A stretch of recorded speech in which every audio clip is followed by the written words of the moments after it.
दिया है। ओके चलो अगला क्वेश्चन देखते हैं। हम लोग क्वेश्चन देख रहे थे, ठीक है। एंड थ्योरी में अभी तक हम लोगों ने फर्स्ट डेरिवेटिव टेस्ट और सेकंड डेरिवेटिव टेस्ट को देख रखा है, ठीक है। उसी में देखो, उसी में कितना सारे क्वेश्चंस हैं, कितना सारे अभी तक 3 क्वेश्चंस देख चुके हैं, आज भी देखेंगे बहुत सारे क्वेश्चंस। थ्योरी तो काफी मतलब छोटा है, काफी कम है, लेकिन क्वेश्चंस काफी ज्यादा है, क्वेश्चंस बहुत पूछा है।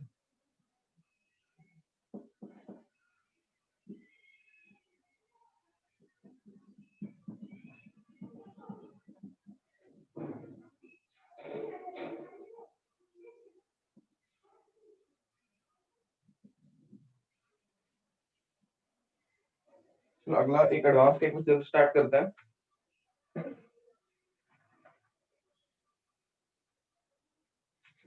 क्वेश्चन बोल रहा है the number of points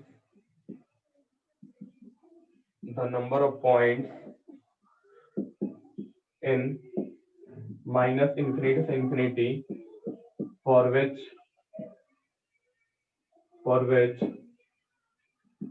x square minus x sine x minus cos x is equal to 0 is कितने पॉइंट्स के लिए ये इक्वेशन होल्ड करेगा। ओके, फिर options are option A 6, option B 4, option C 2 and option D is 0। ठीक है, ये 2013 advance का क्वेश्चन है। बताओ, देखो क्या आ रहा है आंसर, बताओ जल्दी से। This 2013 advance.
क्या आ रहा है बताओ, आ रहा है किसी का?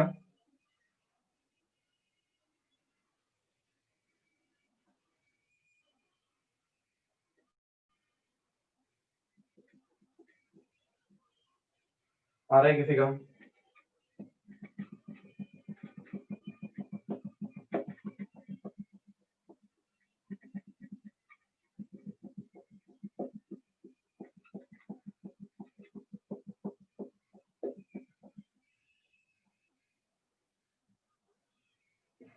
इसका है क्या? सर 0 होगा।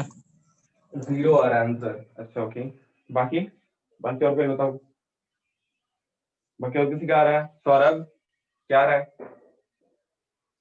प्रीतम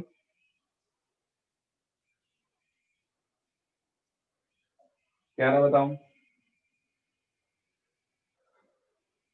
सौरभ क्या आ रहा है बताओ जल्दी।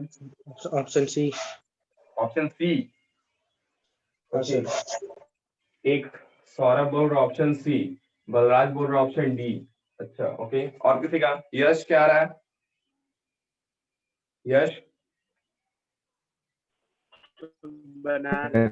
मेरा D0। क्या है करेंट? D0। ओके, 2 लोगों का ऑप्शन डी आ रहा है। ओके ओके, अंशिता क्या आ रहा है जल्दी, फास्ट। 2 से 3 मिनट काफी है इस क्वेश्चन के लिए, 2 से 3 मिनट इज सफिशिएंट। अंशिता क्या आ रहा है? सर मेरे को समझ नहीं आ रहा है इस क्वेश्चन में मैक्सिमम मिनिमम का क्या कंसेप्ट लग रहा है। अभी समझ में आ जाएगा, अभी आ जाएगा थोड़ी देर में। और किसी का आ रहा है? और कौन बच गया? विक्रम, प्रीतम क्या आ रहा है तुम्हारा? प्रीतम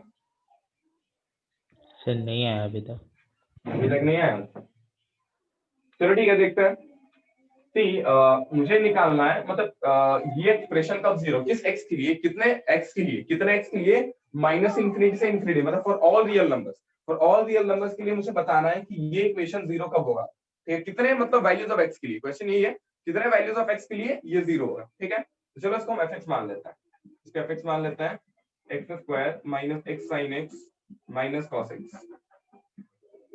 ओके, तो एफ डैश ऑफ एक्स निकालते हैं, देखते हैं एफ डैश ऑफ एक्स क्या आ रहा है, ये आ गया 2x, फिर क्या आ रहा है देखते हैं x, फिर इसको डिफरेंशिएट करो तो आगे x cos x, फिर minus sin x and plus sin x। ठीक है, तो ये कट गया, तो finally f dash of x क्या आ गया, f डैश ऑफ x आ गया 2x minus x into cos x। तो f डैश ऑफ x आ गया, x कॉमन ले लो एंड 2 माइनस cos x। तो मुझे एक ऑब्जर्वेशन दिख रहा है, एक ऑब्जर्वेशन ये दिख रहा है कि 2 माइनस कॉस एक्स, ये टर्म तो हमेशा पॉजिटिव ही होती है, कॉस एक्स जो है वो -1 से 1 हो सकता है, तो बेसिकली 2 से तो हमेशा कम ही होगा। ठीक है, 2 से तो हमेशा कम ही आएगा, तो ये एक्सप्रेशन तो ऑलवेज पॉजिटिव है, किसी भी एक्स के लिए एक्सप्रेशन ऑलवेज पॉजिटिव है। सो एफ डैश ऑफ एक्स जो है वो डायरेक्टली एक्स पे डिपेंड करता है, अगर एक्स पॉजिटिव है तो F dash of x positive होगा, एक्स नेगेटिव है तो F dash of x negative होगा। ठीक है, तो इससे मुझे कंक्लूजन क्या मिल रहा है, तो कंक्लूजन ये मिल रहा है कि एफ डैश ऑफ एक्स जो है ये ग्रेटर देन जीरो है for all x greater than zero. ठीक है, एंड मतलब दिस इंप्लाइज कह सकते हैं कि एफ एक्स जो है is increasing for x greater than zero, x greater than zero के लिए पक्का इंक्रीज कर रहा होगा, है ना। एंड यहाँ से तो क्वाइट सिंपल हमको दिख रहा था, and F dash of x less than zero जो है, ये लेस देन जीरो कब होगा, जब एक्स नेगेटिव हो जाएगा for all x less than zero. तो finally this implies that f x is decreasing for all x less than zero. ठीक है, मुझे मतलब हम इसका ग्राफ को ड्रॉ करना चाह रहे हैं, देखते हैं अगर इसका ग्राफ हम ड्रॉ कर पाएंगे तो। ठीक है, ओके, नाउ अब ये बोल रहा है, ठीक है, इतना हम लोग ड्रॉ कर जो कहां इंक्रीज कर रहा है कहां डिक्रीज कर रहा है, हम कुछ स्पेसिफिक पॉइंट पर वैल्यू निकालना चाह रहे हैं। सपोज हम इन्फिनिटी पे जरा वैल्यू निकालते हैं, इन्फिनिटी पे, तो इन्फिनिटी पे क्या हो जाएगा, इन्फिनिटी क्यों, इन्फिनिटी का स्क्वायर। ठीक है, यहाँ पर इन्फिनिटी का स्क्वायर है, तो इन्फिनिटी का स्क्वायर तो सबसे बड़ा है, कुछ भी नेगेटिव करो फिर माइनस इन्फिनिटी इनटू समथिंग, तो इन्फिनिटी का स्क्वायर है वो तो बहुत बड़ा हो गया, ऑफ कोर्स वही इसको पूरा इन्फिनिटी बना देगा, बाकी कुछ भी नेगेटिव उसको मतलब ही नहीं। ठीक है, अब माइनस इन्फिनिटी, ये भी इन्फिनिटी हो जाएगा, क्यों, माइनस इन्फिनिटी का स्क्वायर मतलब इन्फिनिटी का स्क्वायर, x को माइनस इन्फिनिटी डालो तो ये मतलब ये टर्म फिर से प्लस इन्फिनिटी बन गया।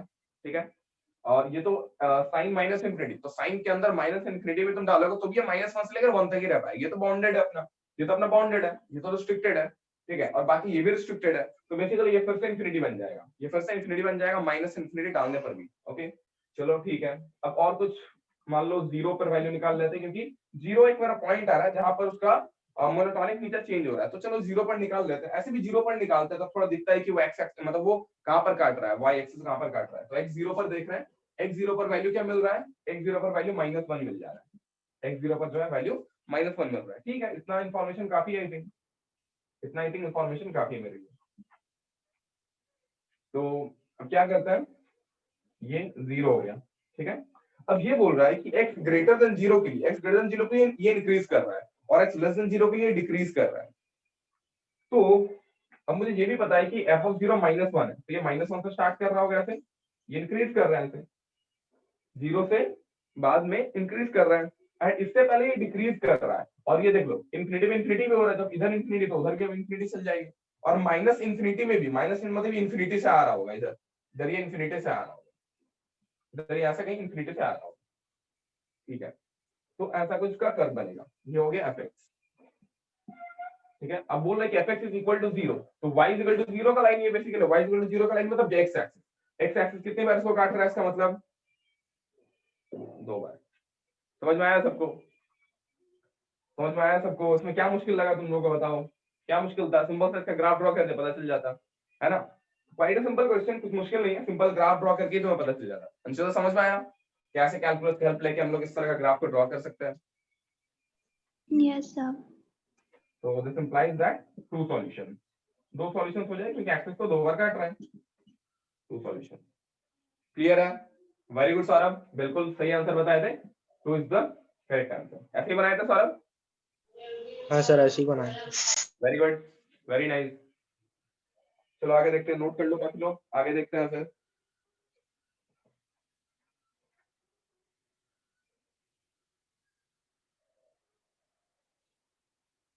ओके, चलो अगले क्वेश्चन देखते हैं.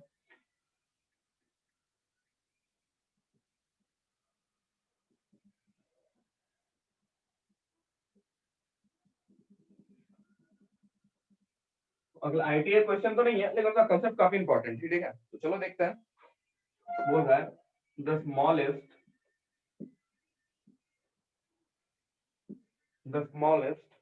natural number c, the smallest natural number c, ठीक है, for which the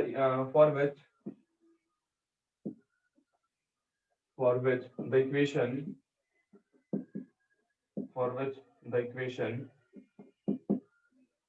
e के पावर में x is equal to cx square has exactly three distinct solutions.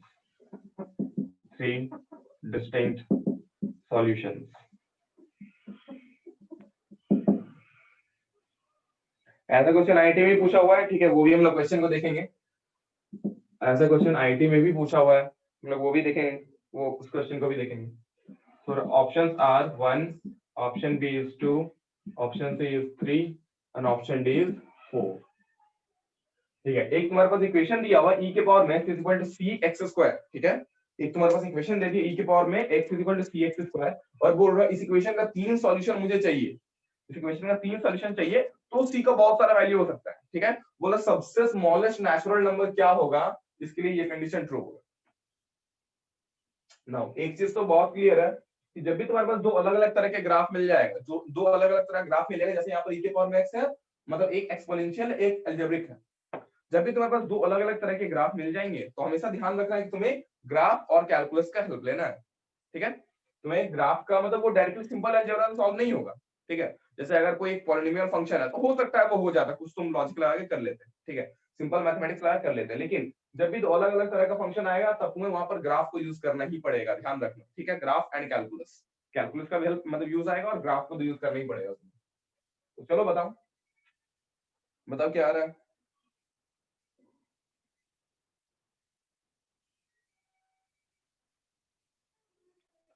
अगले क्वेश्चन को सॉल्व करो सब लोग.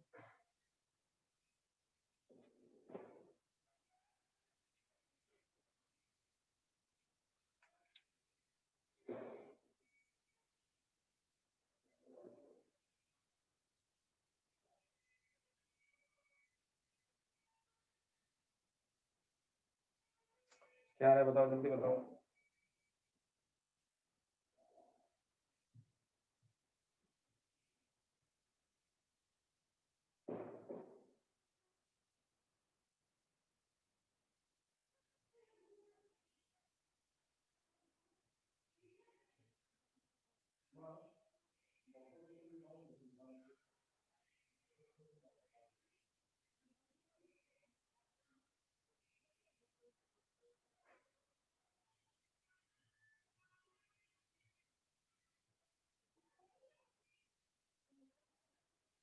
आया किसी का?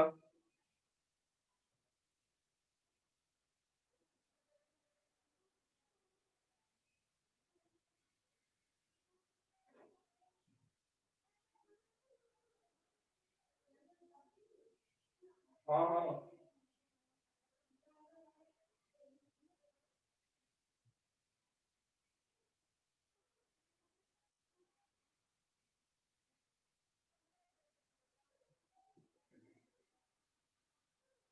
आया किसी का नहीं आ रहा है.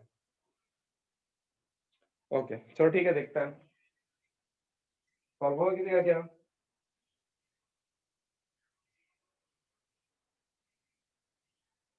नहीं होगा. देखो यहाँ पर इन सब क्वेश्चंस को बनाने के लिए तुम्हें ग्राफ का आइडिया होना बहुत जरूरी है, ठीक है। ग्राफ का आइडिया नहीं होगा, ग्राफ कैसे बनाते हैं नहीं पता चलेगा तो फिर नहीं कर पाओगे, ठीक है। एंड उससे पहले थोड़ा सा लॉजिक भी काम में आएगा।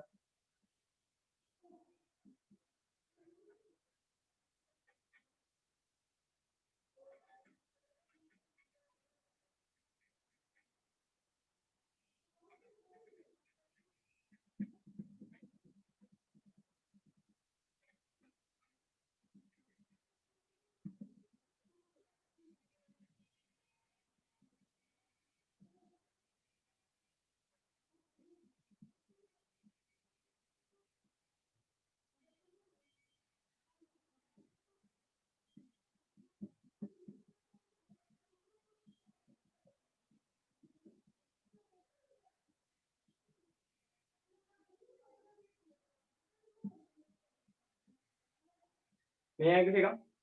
चलो ठीक है, कोई बात नहीं, देखते हैं। चलो जब भी इस तरह क्वेश्चन देता है, ठीक है, तब जो तुम्हें निकालने बोला है नेचुरल नंबर सी, तो उसको एकदम एक साइड कर दो, एकदम सेपरेट कर दो उसको, ठीक है। तुम्हारे पास बच जाएगा 10, ये बच जाएगा, ठीक है।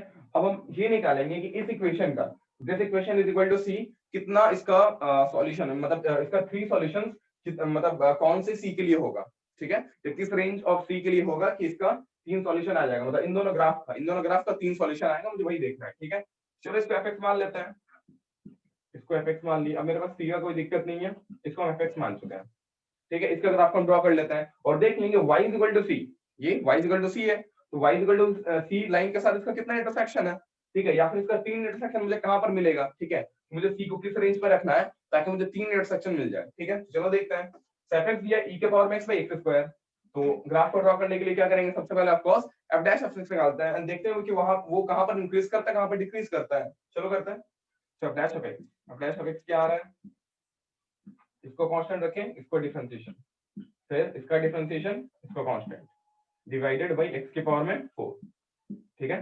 तो क्या कॉमन आ रहा है, ये आ रहा है x e के पावर में x कॉमन आ गया, तो x minus 2 divided by x के पावर में 4, ये आ गया f dash of x।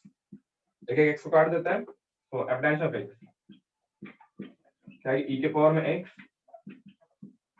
By के आ गया नीचे x क्यूब, तो e के पावर में x ऑलवेज पॉजिटिव है, तो बस इस पे डिपेंड करता है x minus 2 by x cube पे f डैश ऑफ x का साइन को, मतलब f डैश ऑफ x का साइन जो है वो डिपेंड करता है, ठीक है। तो चलो क्रिटिकल पॉइंट देख लेते हैं क्या क्या है, 2 है एंड 0 है, 2 है और 0 है, बट ध्यान रखना 0 जो है, 0 हम लोग यहाँ पर x को नहीं ले सकते हैं क्योंकि फंक्शन अनडिफाइंड हो जाएगा, ठीक है। तो यहाँ पर ध्यान रखना कि मेरा 0 यहाँ पर डोमेन में नहीं है, 0 जो है 0 डोमेन में ही नहीं है अपने, ओके। तो चलो ठीक है, देखते हैं। यहाँ पर हम प्लॉट करके देख लेते हैं। सबसे पहले जो जो पॉइंट मुझे, हम बस उन पॉइंट को पहले प्लॉट कर रहे हैं, आंख बंद करके हम उन दोनों पॉइंट्स को प्लॉट कर रहे हैं। यहाँ पर f डैश ऑफ x या तो 0 हो रहा है या फिर अनडिफाइंड हो रहा है, ठीक है। वो दोनों पॉइंट्स को हम प्लॉट कर रहे हैं, प्लॉट कर लिए एंड चलो देखते हैं उसके बाद क्या होगा।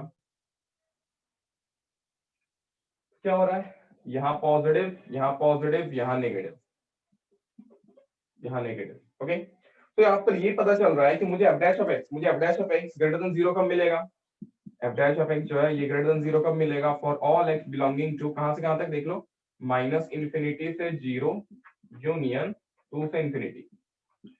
दिख रहा है पूरा यहाँ तक, यहाँ तक दिख रहा है पूरा,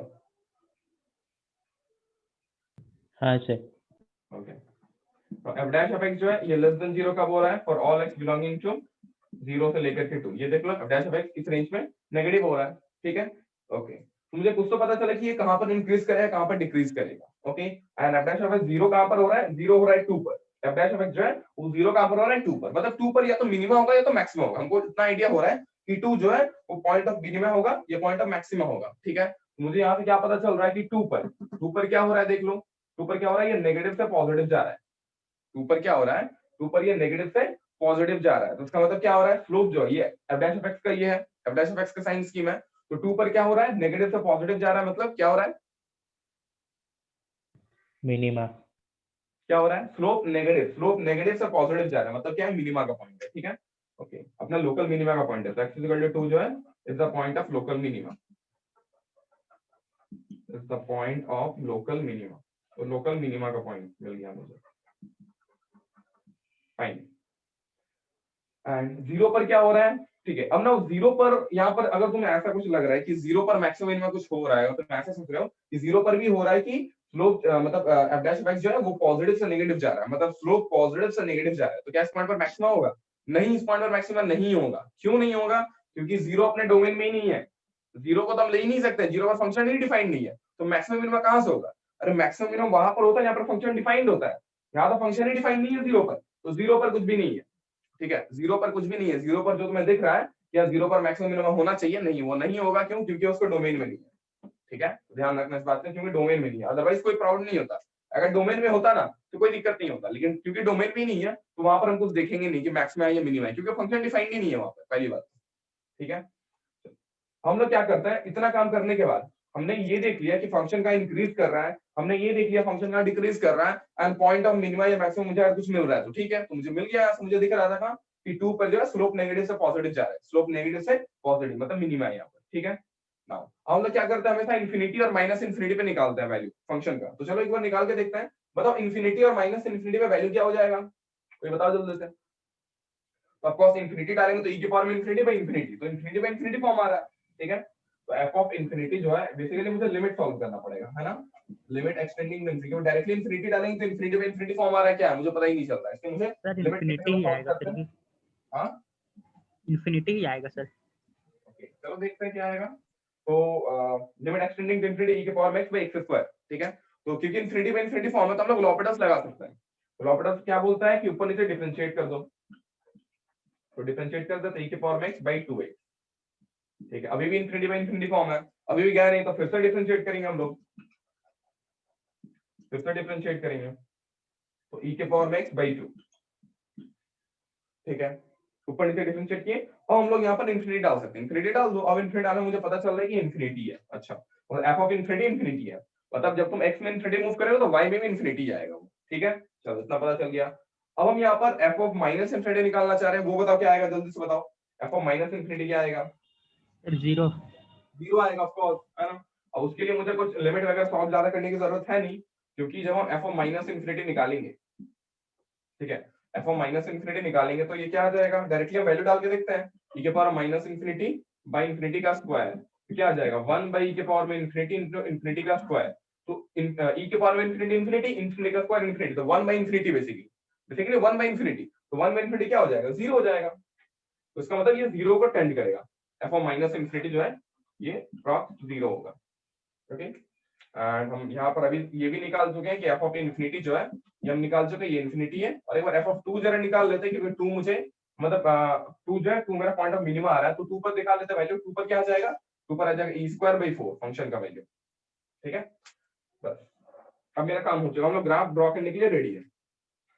जब भी मुझे ग्राफ ड्रॉ करना रहता है तो देखो हम यही सब चीज करेंगे, हर बार देख लो, प्रीवियस क्वेश्चन में भी देख लो हम यही किए, ऐसा ही कुछ किया, देख लो एफ एक्स ले लिए, एफ डैश ऑफ एक्स निकाल लिए, देख लिए कि वो कहां पर इंक्रीज कर रहा है, कहां पर डिक्रीज कर रहा है, ठीक है। वहां पर हम पॉइंट ऑफ मैक्सिमम मिनिमा नहीं सोचे, सोच सकते थे, लेकिन मतलब वो मेरा काम में नहीं आया, तो हम बोले चलो ठीक है। और अगर अगर ग्राफ ड्रॉ करने में दिक्कत होता तो फिर हम फिर से हम देखते हैं कि पॉइंट ऑफ मैक्सिमम मिनिमा क्या मुझे निकालना चाहिए, तो वहां पर देखें कि बिना निकाले हुए काम हो रहा था, ठीक है। यहाँ पर मुझे इजीली दिख रहा था तो ले लिए, ठीक है, नहीं भी लेते तो मेरा कोई दिक्कत नहीं, अगर इस पॉइंट को अभी हम ना भी सोचे ना कि ये पॉइंट ऑफ मिनिमा है तो भी शायद मेरा काम हो जाएगा। अगर जरूरत पड़ता है कि नहीं point of minima point of maxima निकालना है मुझे, तो हम फिर से आके यहाँ पर देख लेते हैं, एनालाइज कर लेते हैं चीज को, ठीक है। तो सबसे इंपॉर्टेंट होता है ये देखो कि एफ डैश ऑफ एक्स जो है वो कहां पर, मतलब एफ डैश ऑफ एक्स जो है वो कब ग्रेटर देन 0 हो रहा है, कब लेस देन 0 हो रहा है, मतलब इन अदर वर्ड्स कि एफ एक्स कहां इंक्रीज कर रहा है कहां डिक्रीज कर रहा है, ये बहुत इंपॉर्टेंट होता है निकालना, एफ एक्स का इंक्रीज कर रहा है कहां डिक्रीज कर रहा है, ठीक है। उसके बाद कुछ पॉइंट्स पर हमें वैल्यू निकालना रहता है, इन्फिनिटी पे माइनस इन्फिनिटी पे वैल्यू निकाल लिए, एंड देन एक कोई मतलब एक दो रैंडम पॉइंट पर हम निकाल सकते हैं, लाइक 0 पे निकाल सकते हैं, 0 पे जनरली निकालते हैं ताकि देखते हैं कि वो एक्स एक्सिस को कहां पर काट रहा है, ठीक है। बट यहाँ पर तो 0 पे क्या है, सॉरी वाई एक्सिस को कहां पर काट रहा है, एक्स को हम लोग 0 डाल के देखते हैं कि वो वाई एक्सिस को कहां पर काट रहा है, ठीक है। बट यहाँ पर 0 पर मतलब 0 तो डोमेन में ही नहीं था, इसलिए 0 तो डाल नहीं सकते हम लोग, ठीक है। यहाँ पर हम देख रहे थे कि यहाँ पर 2 पे चलो निकाल दिए, 2 पे निकाल दिए, देखते हैं काम में आएगा तो अच्छी बात है, नहीं तो रखा हुआ रहेगा पॉइंट ऐसे ही। चलो देखते हैं, तो एक मेरा पॉइंट 2 दिख रहा है, ठीक है। और 0 पर मुझे पता है कि फंक्शन डिफाइन नहीं है, 0 का फंक्शन डिफाइन नहीं है, ध्यान में रखना, ओके। तो ये अपने पास fx था, ये अपने पास fx था e के पावर में x बाई एक्स स्क्वायर, ठीक है, ओके। अब मुझे ये दिख रहा है कि f dash of x जो है ये लेस देन 0, 0 से लेकर के 2 के बीच में, मतलब f dash of x जो है यहाँ पर डिक्रीज कर रहा होगा, कैसे भी डिक्रीज कर रहा होगा यहाँ पर, ठीक है।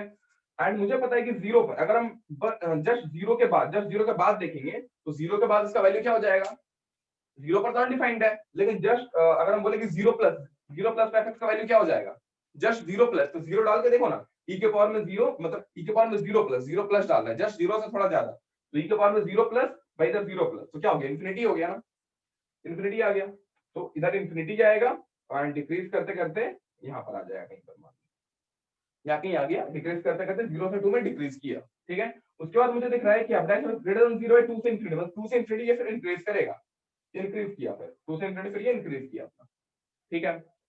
नाउ इधर आ जाता है, इस साइड आ जाता है, इस साइड मेरा ड्रॉ हो चुका है, यहाँ पर देखो 2 जो है, 2 क्या था, 2 पॉइंट ऑफ लोकल मिनिमा था, हाँ मुझे दिख रहा है कि हाँ ये तो लोकल मिनिमम का पॉइंट है, अपने आसपास के रीजन में ये सबसे छोटा वैल्यू है, बिल्कुल 2 पर सबसे छोटा वैल्यू ले रहा है, ठीक है। एंड 0 से पहले, अब 0 से पहले एनालाइज करना चाह रहे हैं चीज को, तो 0 से पहले जस्ट 0 माइनस पे सोचो क्या हो जाएगा, 0 माइनस पे देखो फिर ये इंफिनिटी जाएगा, ठीक है। f of 0 प्लस जो है ये इंफिनिटी है, और f of 0 माइनस भी अगर तुम देखोगे तो फिर से इंफिनिटी जाएगा, f of 0 माइनस भी देख लो, 0 से जस्ट थोड़ा सा कम, तो ऑलमोस्ट 0 ही मान के चलो ना, e के पावर में 0 बाई इधर 0 माइनस का स्क्वायर, तो फिर से इंफिनिटी हो गया, तो यहाँ पर फिर से इंफिनिटी होगा, ठीक है। और इस इंटरवल पे 0 से कम के लिए दिख रहा है कि क्या इंक्रीजिंग है, दैट्स व्हाई 0 मतलब इंक्रीजिंग है इधर, और इधर माइनस इंफिनिटी पे मुझे वैल्यू दिख रहा है कि 0 है, इधर माइनस इंफिनिटी पे जो वैल्यू है हम ये देख रहे हैं कि मुझे इंक्रीज करवाना इधर, हम ऐसे भी तो इंक्रीज करवा सकते थे, ऐसे भी करवा सकते थे, लेकिन तब क्या होता था, माइनस इंफिनिटी वैल्यू हम माइनस इंफिनिटी बता रहे होते, ठीक है। अगर हम ग्राफ को ऐसे ड्रॉ कर रहे होते, इसका मतलब क्या है, इसका मतलब मुझे ये नहीं पता है कि माइनस इंफिनिटी वैल्यू क्या है, बट मुझे तो पता है लेकिन माइनस इंफिनिटी वैल्यू क्या है, 0 है, तो ऐसे इंक्रीज नहीं करेगा, इधर कैसे इंक्रीज सर करेगा, x नेगेटिव के लिए y तो हमेशा पॉजिटिव होगा ना, तो क्या, एक्सिस के नीचे जाएगा ही नहीं। हाँ एक्सिस के नीचे नहीं जाएगा, ऐसे भी सोच सकते हो, लेकिन एक्सिस के नीचे नहीं जाएगा तो कैसे जाएगा, ये ऐसे जाएगा, कैसे जाएगा, ठीक है। तो इसलिए हम माइनस इंफिनिटी में वैल्यू निकाल देखें कि माइनस इंफिनिटी पे हम जाएंगे तो ऑलमोस्ट 0 को अटेंड कर रहा है, ठीक है। तो मुझे क्लियर हो गया पॉइंट, क्लियर हो गया कि इंक्रीज करता हुआ आएगा, ऐसे करके ये इंक्रीज करता हुआ आएगा, ऐसा कुछ होगा, क्लियर है सबको। तो ग्राफ रेडी हो चुका है, एंड ये एफएक्स का ग्राफ हो गया, ये एफएक्स का ग्राफ हो गया, F X is equal to e के पावर में x बाई एक्स स्क्वायर, हम लोग ग्राफ को ड्रॉ कर चुका है, ठीक है। अब यहाँ पर हम वैल्यू देख लेते हैं कि ये वैल्यू क्या है, ये वैल्यू है 2, e²/4, ठीक है। मतलब अगर हम x को 2 डाल रहे हैं, तो एफएक्स का वैल्यू क्या है, f(2) e²/4 है, ठीक है। नाउ तुम्हारे पास क्या था, हमारे पास ऐसा कुछ था ना कि e के पावर में x by x square is equal to c, मतलब y, अब इसका ग्राफ ड्रॉ कर चुका है और इसका y equal to c line के साथ मुझे 3 सॉल्यूशन चाहिए, तो y इक्वल टू c क्या होगा, एक हॉरिजॉन्टल लाइन होगा, तो कहां से हम ले सकते हैं, y को हम कहां से ले सकते हैं कि 3 सॉल्यूशन होगा, बताओ सर e²/4 के ऊपर से। हाँ, तो y इक्वल टू c जो है, जो लाइन है जो हम यहाँ पर लिए हैं c, तो मुझे पता चल रहा है ये जो है ये ग्रेटर देन क्या होना चाहिए, e²/4, ये जो y इक्वल टू c जो हम लाइन लेंगे, हॉरिजॉन्टल लाइन, उसको मुझे इससे ऊपर लेना पड़ेगा, ये जो वैल्यू है ना, ये जो वैल्यू है e²/4, ये जो e²/4 वैल्यू मुझे उससे ऊपर लेना पड़ेगा, तभी तुम्हारा यहाँ पर, तभी तुम कहीं पर भी ड्रॉ करो, इसके ऊपर कहीं पर भी ड्रॉ करो, यहाँ ड्रॉ करो, तुम्हारे पास 3 सॉल्यूशन होगा, देख लो काटेगा एक, ड्रॉइंग कर देते हैं मान लो,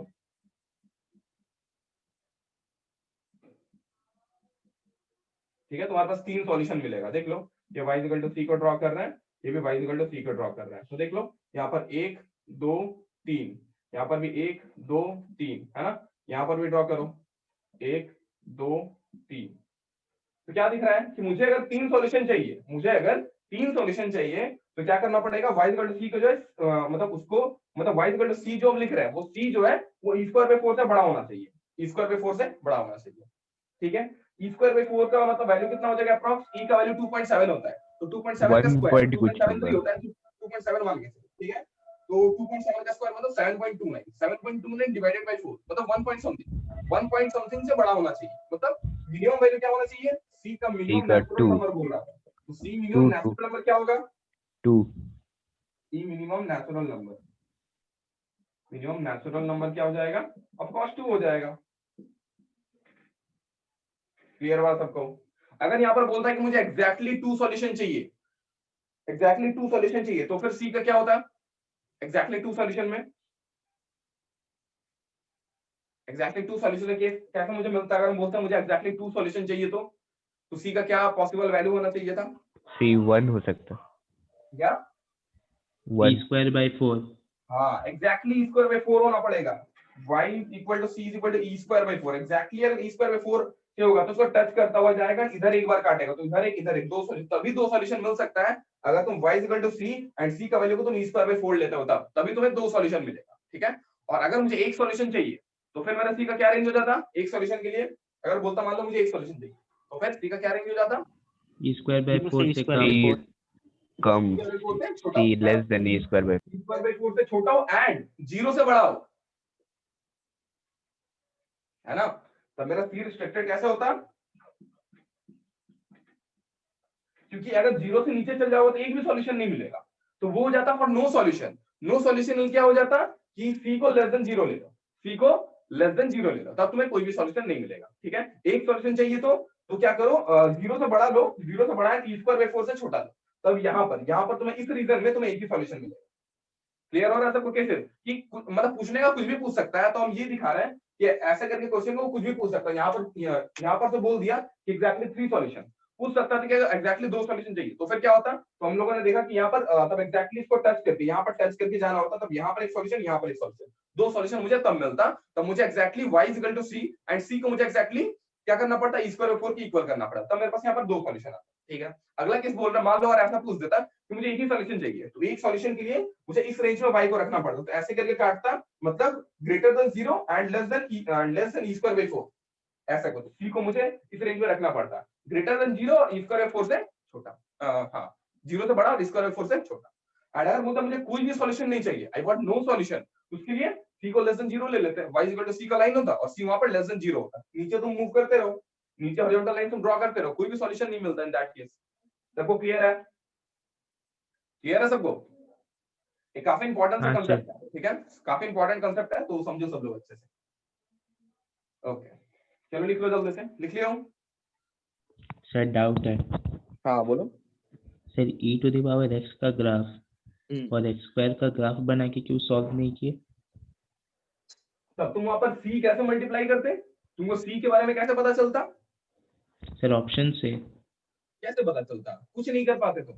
यही तो समझाना चाह रहे हैं। नहीं यही तो तुमको समझाना चाह रहे हैं, ऐसे तुम नहीं कर पाओ। तुम ये सोचोगे यार e⁻x का हम ग्राफ ड्रॉ कर लेंगे, ठीक है। अब तुम यहाँ पर c × x², अब c क्या है? c तो नेगेटिव भी हो सकता है ना, c कुछ भी हो सकता है। c अगर नेगेटिव होगा तो तब तुम्हारा ऐसा हो जाएगा, तब तो नो सॉल्यूशन हो जाएगा। तुम्हें तीन सॉल्यूशन चाहिए, तब तुम c को यहाँ पर क्या रखोगे? तब तुम यहाँ पर c को क्या रखोगे? तब तुम्हें ये सोचना पड़ेगा, बात समझे? तो इससे तुम कुछ पता ही नहीं चलेगा। तुम यार सोचोगे यार y = x² का ग्राफ ऐसा होता है, ये ऐसा होता है, ठीक है। यहाँ पर तुम्हें दो सॉल्यूशन दिख रहा है, तो तीन सॉल्यूशन कैसे मिलेगा? मतलब ये वापस ऐसे इंक्रीज करता हुआ जाएगा एंड ये फिर से घूम के ऐसे आ जाएगा पूरा, समझ रहे हो? बहुत दूर पे कहीं पर जाके फिर से हो सकता है काट दे, एंड फिर से काट रहा होगा, तभी तो बोल रहे कि तीन सॉल्यूशन है। तो तुम्हें सी के बारे में कैसे कुछ आइडिया मिलेगा? कुछ भी आइडिया नहीं मिलेगा तुमको सी के बारे में। यहाँ से you will have no idea about C from this, अगर तुम दोनों का अलग अलग ग्राफ को ड्रॉ करते हो। इसीलिए तो बोले कि क्वेश्चन इसलिए इंपॉर्टेंट है कि जब भी ऐसा कुछ दे देगा तुम्हें सी वगैरह कुछ फाइंड करने के लिए, तो उसको अलग कर दो, सी को अलग रखो, बाकी सारा जो फंक्शन है या बाकी सारा जो टर्म्स है उसको एक साइड ले आओ एंड उसको एफ मान लो, उसको उसका ग्राफ को ड्रॉ कर लो एंड फिर देख लो y = c मतलब y = c के साथ उसका कितना इंटरसेक्शन है, ठीक है। तो बेसिकली मैंने उसको एक डिफरेंट ग्राफ में कन्वर्ट कर लिया। यहाँ पर जो है एक हम डिफरेंट ही ग्राफ में इसको कन्वर्ट कर लिए एंड देख लिए फिर कितना पॉसिबिलिटी है। क्योंकि वहां से मुझे अगर हम ग्राफ को दोनों अलग अलग वैसे ड्रॉ करके देखते मुझे पता ही नहीं चल रहा है, कहाँ पता चल रहा है वहां से कुछ, समझ रहे हो? हाँ सर। ओके देखिए सब लोग, चलो आगे बढ़ते हैं। अगेन काफी अच्छा क्वेश्चन करते हैं, चलो एडवांस का करते हैं क्वेश्चन। ऐसा क्वेश्चन हम फिर से देंगे, ठीक है। कंसेप्ट को याद रखना, काफी इंपॉर्टेंट है। जेई में पैराग्राफ पूछ चुका है, दो बार पैराग्राफ पूछ चुका है, 12 नंबर का पैराग्राफ पूछ चुका है इस कंसेप्ट पर, ठीक है। तो काफी इंपॉर्टेंट कंसेप्ट है ये, उम्मीद करते हैं सब लोग समझ गए होंगे इसे,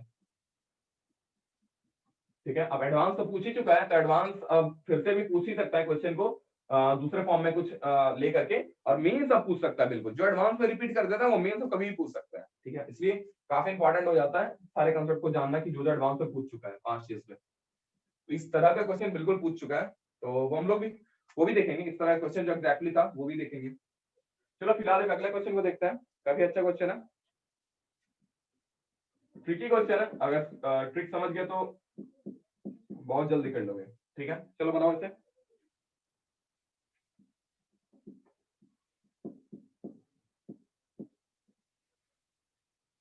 Be twice differentiable functions, be twice differentiable,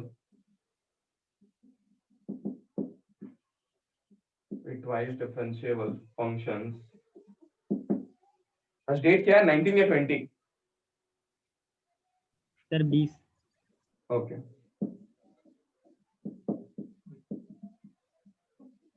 हाँ 20 है। ओके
देन ये सब कंडीशन दिया हुआ है। Then you have been given 4 options, इसमें से बताओ कौन कौन सा ऑप्शन करेक्ट होगा। ठीक है, एंड ये मल्टी करेक्ट है, कीप दिस इन माइंड, ये मल्टी करेक्ट है।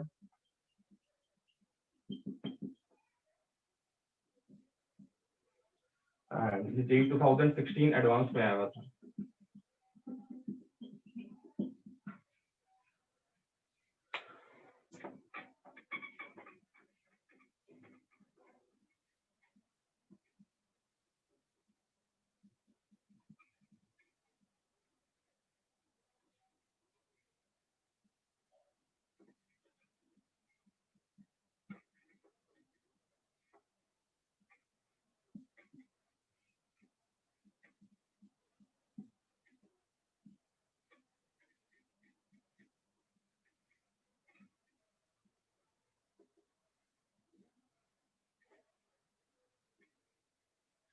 पहला ऑप्शन है f has a local minimum at x is equal to 2। पहला f has a local minimum at x is equal to 2। ठीक है, फिर बोल रहा है f has a local maximum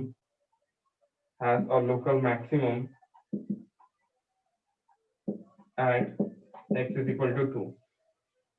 C, f double dash of 2 is greater than f of 2। D, f double dash of x minus fx is equal to 0 for at least 1x belonging to R। चलो जल्दी से बताओ, एक tricky question, conceptual question. चलो बनाओ जल्दी से, देखते हैं, उम्मीद करते हैं कुछ लोग बना लोगे। बनाओ, ये बनना चाहिए, देखते हैं कितने लोग सही से बना पा रहे हो इसे।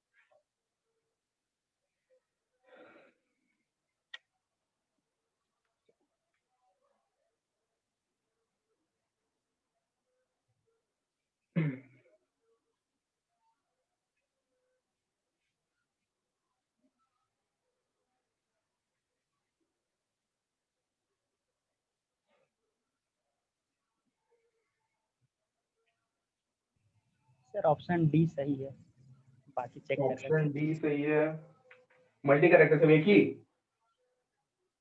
सर बाकी चेक कर रहे हैं, डी आ गया सबसे पहले। चेक करो जल्दी बताओ यार। 2 से 3 मिनट का क्वेश्चन है और तुम्हें कंसेप्ट आता है, 2 से 3 मिनट में तुम मार के निकल दोगे।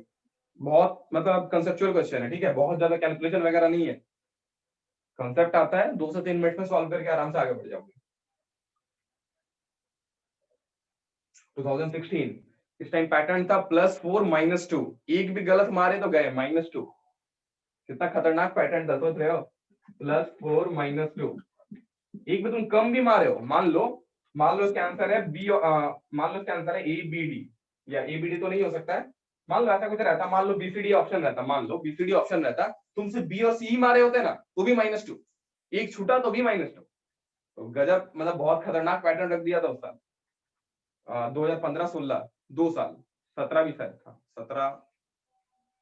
17 याद नहीं आ रहा, 2 साल ये तो था, लेकिन 2 साल ऐसा पैटर्न रख दिया था +4 -2, एक छूटा भी तो भी -2, लेकिन उसके बाद से पार्शियल मार्किंग रख दिया। आफ्टर दैट कि अगर तुम्हारा जैसे BCD ऑप्शन है, तुमने B और C मारा है तो तुम्हें पार्शियल मार्क मिलेगा, मतलब नेगेटिव नहीं होगा कुछ।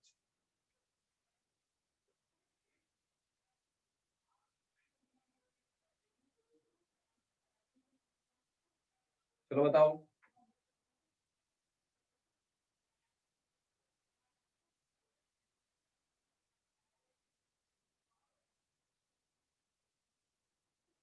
हमारे कौन सा होगा बलराज? नहीं पता चल रहा है? नहीं सर। इसी में तो ट्रिक है, मैं बोला ना, कंसेप्चुअल क्वेश्चन है, छोटा सा ट्रिक है, ठीक है। तुम ऑलमोस्ट पहुंच गए हो, तुमको जहां तक पहुंचना है पहुंच गए, उसके बाद बस थोड़ा सा सोचना है, थोड़ा सा सोच लोगे तो हो जाएगा। सौरभ क्या आ रहा है बताओ, सौरभ क्या आ रहा है?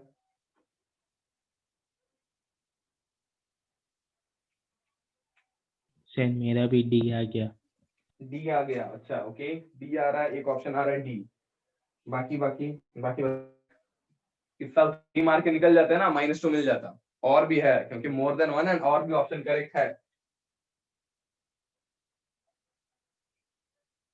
चलो और बताओ कौन सा ऑप्शन करेक्ट होगा।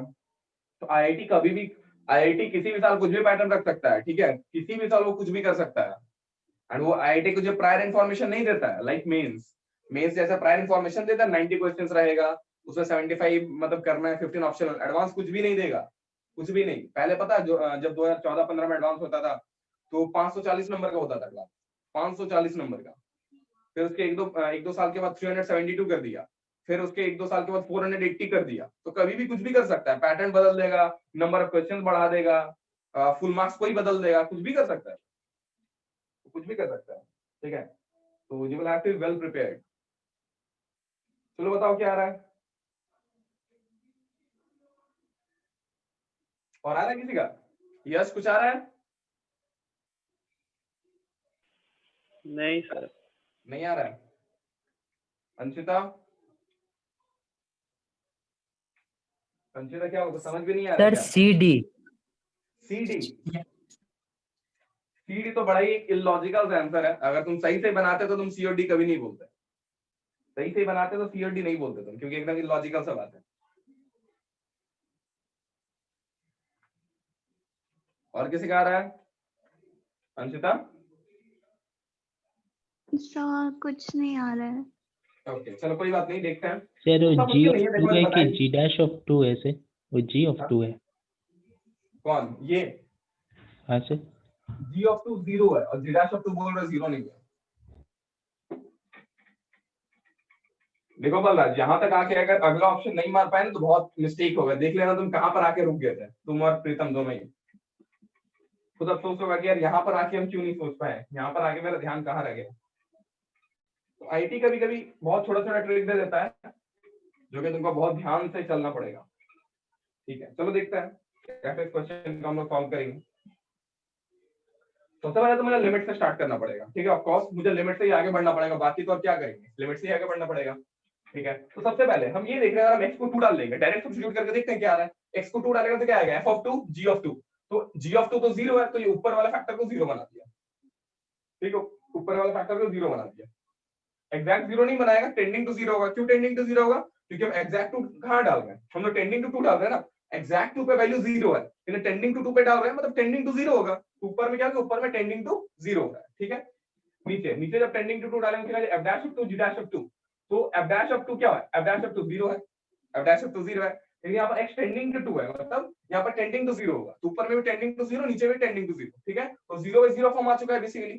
डायरेक्ट हम यहाँ पर लिमिट को डाल के देख रहे हैं तो मुझे 0/0 फॉर्म दिख रहा है, ठीक है, तो 0/0 फॉर्म में क्या करता है, ऑफ कोर्स एलएच रूल लगाते हैं, चलो एलएच रूल को लगाते हैं, डिफरेंशिएट करते हैं ऊपर नीचे एंड देखते हैं क्या होगा, क्या हो जाएगा fx g dash of x plus f dash of x into gx, ठीक है, सिमिलरली नीचे करेंगे ऑप्शन ए और डी, हाँ ऑप्शन ए और डी, ऑप्शन ए और डी, सौरभ बोल रहा है ऑप्शन ए और डी, ठीक है सौरभ, देखते हैं चलो देखते हैं सही है या नहीं, क्या आ जा रहा है f dash of g double dash of this and this is equal to 1, ये लिमिट जो है, ये लिमिट दिया हुआ है इक्वल टू 1 है, ठीक है, ओके सर ए और डी है ना आंसर? देखते हैं, पता नहीं है क्या आंसर, तुम तो सी भी बोल रहे थे। नहीं सर, सौरभ बोल दिया ना। अच्छा सौरभ बोल दिया तो सही है, ठीक है, चलो देखते हैं। हाँ तो अब यहाँ पर हम लोग एक बार डिफरेंशिएट कर चुके हैं, ठीक है, तो ऑफ कोर्स अब मेरा एक बार डिफरेंशिएट कर चुका है, तो हो सकता है कि मेरा जो इंडिटरमिनेट फॉर्म था 0/0 जो इंडिटरमिनेट फॉर्म था वो हट गया होगा। चलो देखते हैं अब लिमिट को डालकर, अब वो तो मुझे लिमिट को डाल के ही पता चलेगा, लिमिट को डाल करके देखते हैं तो क्या हो जाएगा, ये आ जाएगा f of 2, ये आ गया g dash of 2 प्लस ये आ गया f dash of 2, ये आ गया g of 2, ठीक है, डिवाइडेड बाय ये क्या आ जाएगा, ये आ जाएगा f double dash of 2, ये आ जाएगा g dash of 2 प्लस ये आ जाएगा f dash of 2, ये आ जाएगा g double dash of 2 is equal to 1, ठीक है। चलो अब देखते हैं अब क्या है, f dash of 2 0 दिया हुआ है, f dash of 2 0, ये वाला फैक्टर 0 हो गया पूरा, फिर बोल रहा है g of 2 भी 0 है, f dash of 2 0 है, एक मिनट कुछ हम एक मिनट जो कुछ हम गलत डेटा लिखे हैं क्या, तो डेटा चेक करने दो, f dash x, नहीं ठीक तो डेटा तो सही लिखा है। अच्छा यहाँ पे डिफरेंशिएशन में कहीं कुछ हुआ है क्या, देखने दो, f double dash of x, इसको कांस्टेंट करके इसको डिफरेंशिएट किए सर f dash of 2 0 होगा ना नीचे में? अच्छा तो यहाँ पर दिया हुआ है, हाँ ठीक है f dash of 2 यही फैक्टर है, f dash of 2 यहाँ पर है ना, जी पे देख रहे थे, हाँ तो f dash of 2 जो है f dash of 2 0 दिया हुआ है, ठीक है, तो f dash of 2 0 तो ये पूरा फैक्टर 0 हो जाएगा, तो फाइनली अब क्या बच रहा है अपने पास, फाइनली क्या बचा, f of 2 g dash of 2 divided by f double dash of 2 and g dash of 2 is equal to 1। अब देखो आईटी में एक एक चीज मीनिंगफुल रहता है, एक एक चीज देखो, यहाँ पर ये ऑलरेडी दे दिया कि f dash of 2 0 नहीं है, ये फैक्टर 0 नहीं है, g dash of 2 भी 0 नहीं, ये भी 0 नहीं है, ठीक है, तो अगर ये 0 नहीं है तो देखो यहाँ पर हम काट सकते हैं, बिल्कुल काट सकते हैं इसको, ठीक है, तो क्या बच रहा है, f of 2 divided by f double dash of 2 is equal to 1, तो यहाँ से मुझे क्या दिख रहा है कि f double dash of 2 जो है ये is equal to f of 2 है, तो इससे मुझे पता चला कि ऑप्शन डी गलत होगा, सॉरी ऑप्शन सी गलत होगा, ऑप्शन सी बोल रहा था f double dash of 2 जो है f of 2 से बड़ा है, ये तो इक्वल आ रहा है, और इक्वल आते ही ये मुझे दिखा दिया कि ऑप्शन डी सही होगा, option D is correct, option D is correct. Sir हाँ लोकल मिनिमा होगा क्या? क्या लोकल मिनिमा होगा, देखते हैं, ऑप्शन ए। देखते हैं, ठीक है, तो ऑप्शन डी मुझे यहाँ से करेक्ट मिल गया। ऑप्शन डी क्या बोल रहा था, ऑप्शन डी बोल रहा था कि f double dash of x minus f of x जो है ये 0 है for at least 1x, for at least एक x के लिए तो होगा, तो हाँ 2 के लिए तो मुझे दिख रहा है 2 है, अगर यहाँ पर 2 डाल दे, किसी एक x के लिए बोल रहा है 2 डाल दे तो देख रहे हैं, हाँ ये कंडीशन तो आ ही रहा है मेरे पास, ठीक है, तो ऑप्शन डी करेक्ट हो गया। ऑप्शन डी बोल रहा था f double dash of x और f डबल डैश ऑफ ये f double dash of x minus fx 0 है एटलीस्ट फॉर 1x, हाँ तो दिख रहा है कि अगर हम 2 डाल देंगे 2 डालने पर हो रहा है बिल्कुल ट्रू, तो ऑप्शन डी तुम्हारा करेक्ट हो गया। अब बोल रहा है कि मिनिमा या मैक्सिमा है 2 पर, ठीक है, तो मुझे पता है कि मिनिमा मैक्सिमम मुझे कहां से पता चलेगा, double derivative of course, and double derivative का वैल्यू जो ये f ऑफ 2 आया है, अब 2 मतलब फंक्शन का वैल्यू, अब फंक्शन का वैल्यू मुझे यहां से पता चल रहा है, देख लो बोल रहा है कि इसका डोमेन r है, उसका रेंज जो है वो 0 से इंफिनिटी है, मतलब पॉजिटिव है, मतलब f ऑफ 2 जो भी होगा कुछ पॉजिटिव वैल्यू होगा, f ऑफ 2 जो भी होगा कुछ पॉजिटिव वैल्यू होगा, इसका मतलब f double dash of 2 positive होगा, और f डबल डैश ऑफ 2 अगर पॉजिटिव है, f डैश ऑफ 2 तो 0 है, f डैश ऑफ 2 0 है, मतलब वो मुझे बता तो रहा था कि मिनिमा या मैक्सिमा का पॉइंट होगा, क्योंकि वहां पर फर्स्ट डेरिवेटिव तो 0 आ रहा है, तो ऑफ कोर्स वो मिनिमा या मैक्सिमम का पॉइंट हो सकता है। तो इसलिए हम क्या किए, इसलिए हम डबल डेरिवेटिव पे यहाँ पर हम चेक कर लिए कि f डबल डेरिवेटिव क्या है 2 पर। तो f डबल डेरिवेटिव 2 क्या हो गया, पॉजिटिव आ गया। पॉजिटिव आ गया इसका मतलब क्या है कि ये पॉइंट ऑफ लोकल क्या हो गया, मिनिमा हो गया, है ना। तो option A is correct answer. ठीक है, वेरी गुड सौरभ एंड प्रीतम भी फाइनली बताए। बलराज समझ में आया कहां पर आगे तुम रुक रहे थे? सर हाँ सर। देख रहे हो आईआईटी मतलब दिया भी कैसे, देखो यहाँ पर दिया, इसको तो कोई नोटिस नहीं करता है, छोड़ देता सब, इसको आगे मतलब इसको कोई पढ़ता सर हम ही उसको नहीं, पढ़े आगे भी पढ़ने नहीं लगता थे, है। हाँ, हम डायरेक्ट वही तो वैल्यू बोल रहे हैं पढ़े ना, थे। वही तो बोल रहे हैं कि आईआईटी को पता है, किसको भी पढ़ेगा ही नहीं, आगे बढ़ जाएगा डायरेक्ट। यहाँ देखेगा f और g b2 bitwise differential function, sir तो इसको आप ऐसे जो पढ़ने लास्ट लगता है। में लिखे ना उसके बाद सोचे, हाँ तब जाके exactly, पता तो चला। हाँ तो देखो मतलब ऐसी जगह वो छुपा करके रखिएगा कि तुम मतलब ध्यान भी नहीं जाएगा। ठीक है, तो बहुत अलर्ट रहना, देख लो कहां पर वो कहां से यूज कर लिया चीज को। ठीक है, तो x is equal to the point of local minima, वो लोकल मिनिमा का पॉइंट होगा इसका मतलब, क्योंकि वहां पर डबल डेरिवेटिव जो है वो पॉजिटिव आ जा रहा है। ठीक है, तो एटलीस्ट अब इतना एक्सपेक्ट कर रहे थे यार, यहाँ तक तो सब लोग पहुंच जाओ, इतना तो हम एक्सपेक्ट किए थे। और यहाँ पर छोटा सा ट्रिक था जो यहाँ पर थोड़ा सा ऑब्जर्व कर लेता, वो बना लेता क्वेश्चन को, वो बना लेता क्वेश्चन को। ठीक है, जैसे सौरभ ने बनाया, सौरभ ऐसे किए थे, ऐसे किए थे सौरभ। सौरभ कहाँ चलेगा,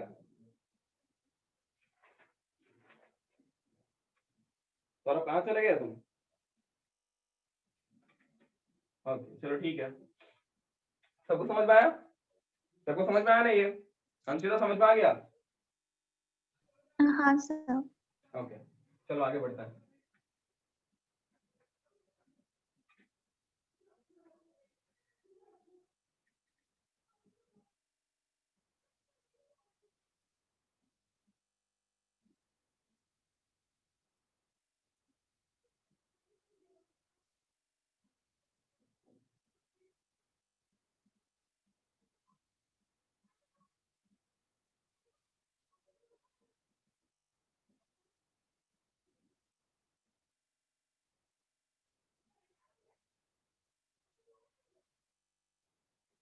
तो अगला क्वेश्चन देखते हैं, द मैक्सिमम वैल्यू, अच्छा रहेगी, रुक जाओ, हाँ ठीक है, the maximum value of the expression, the maximum value of the expression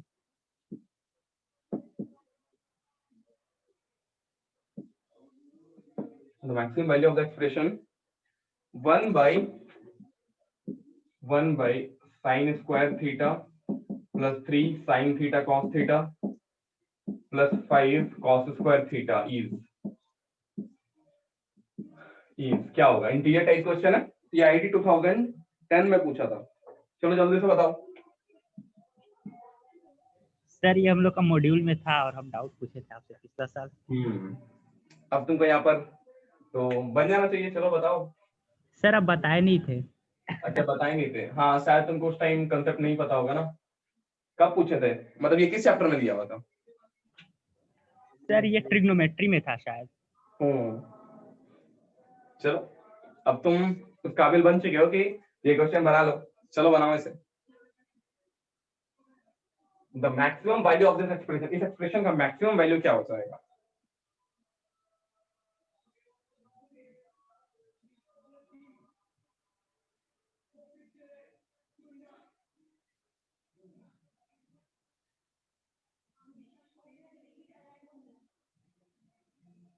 जल्दी से बताओ।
ओके चलो बताओ क्या आ रहा है।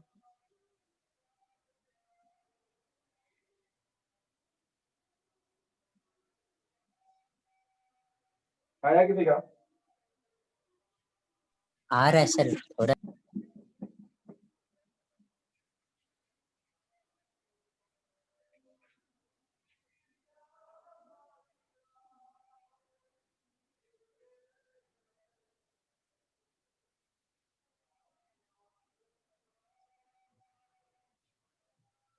सौरभ आया? बना रहे सर। हम्म।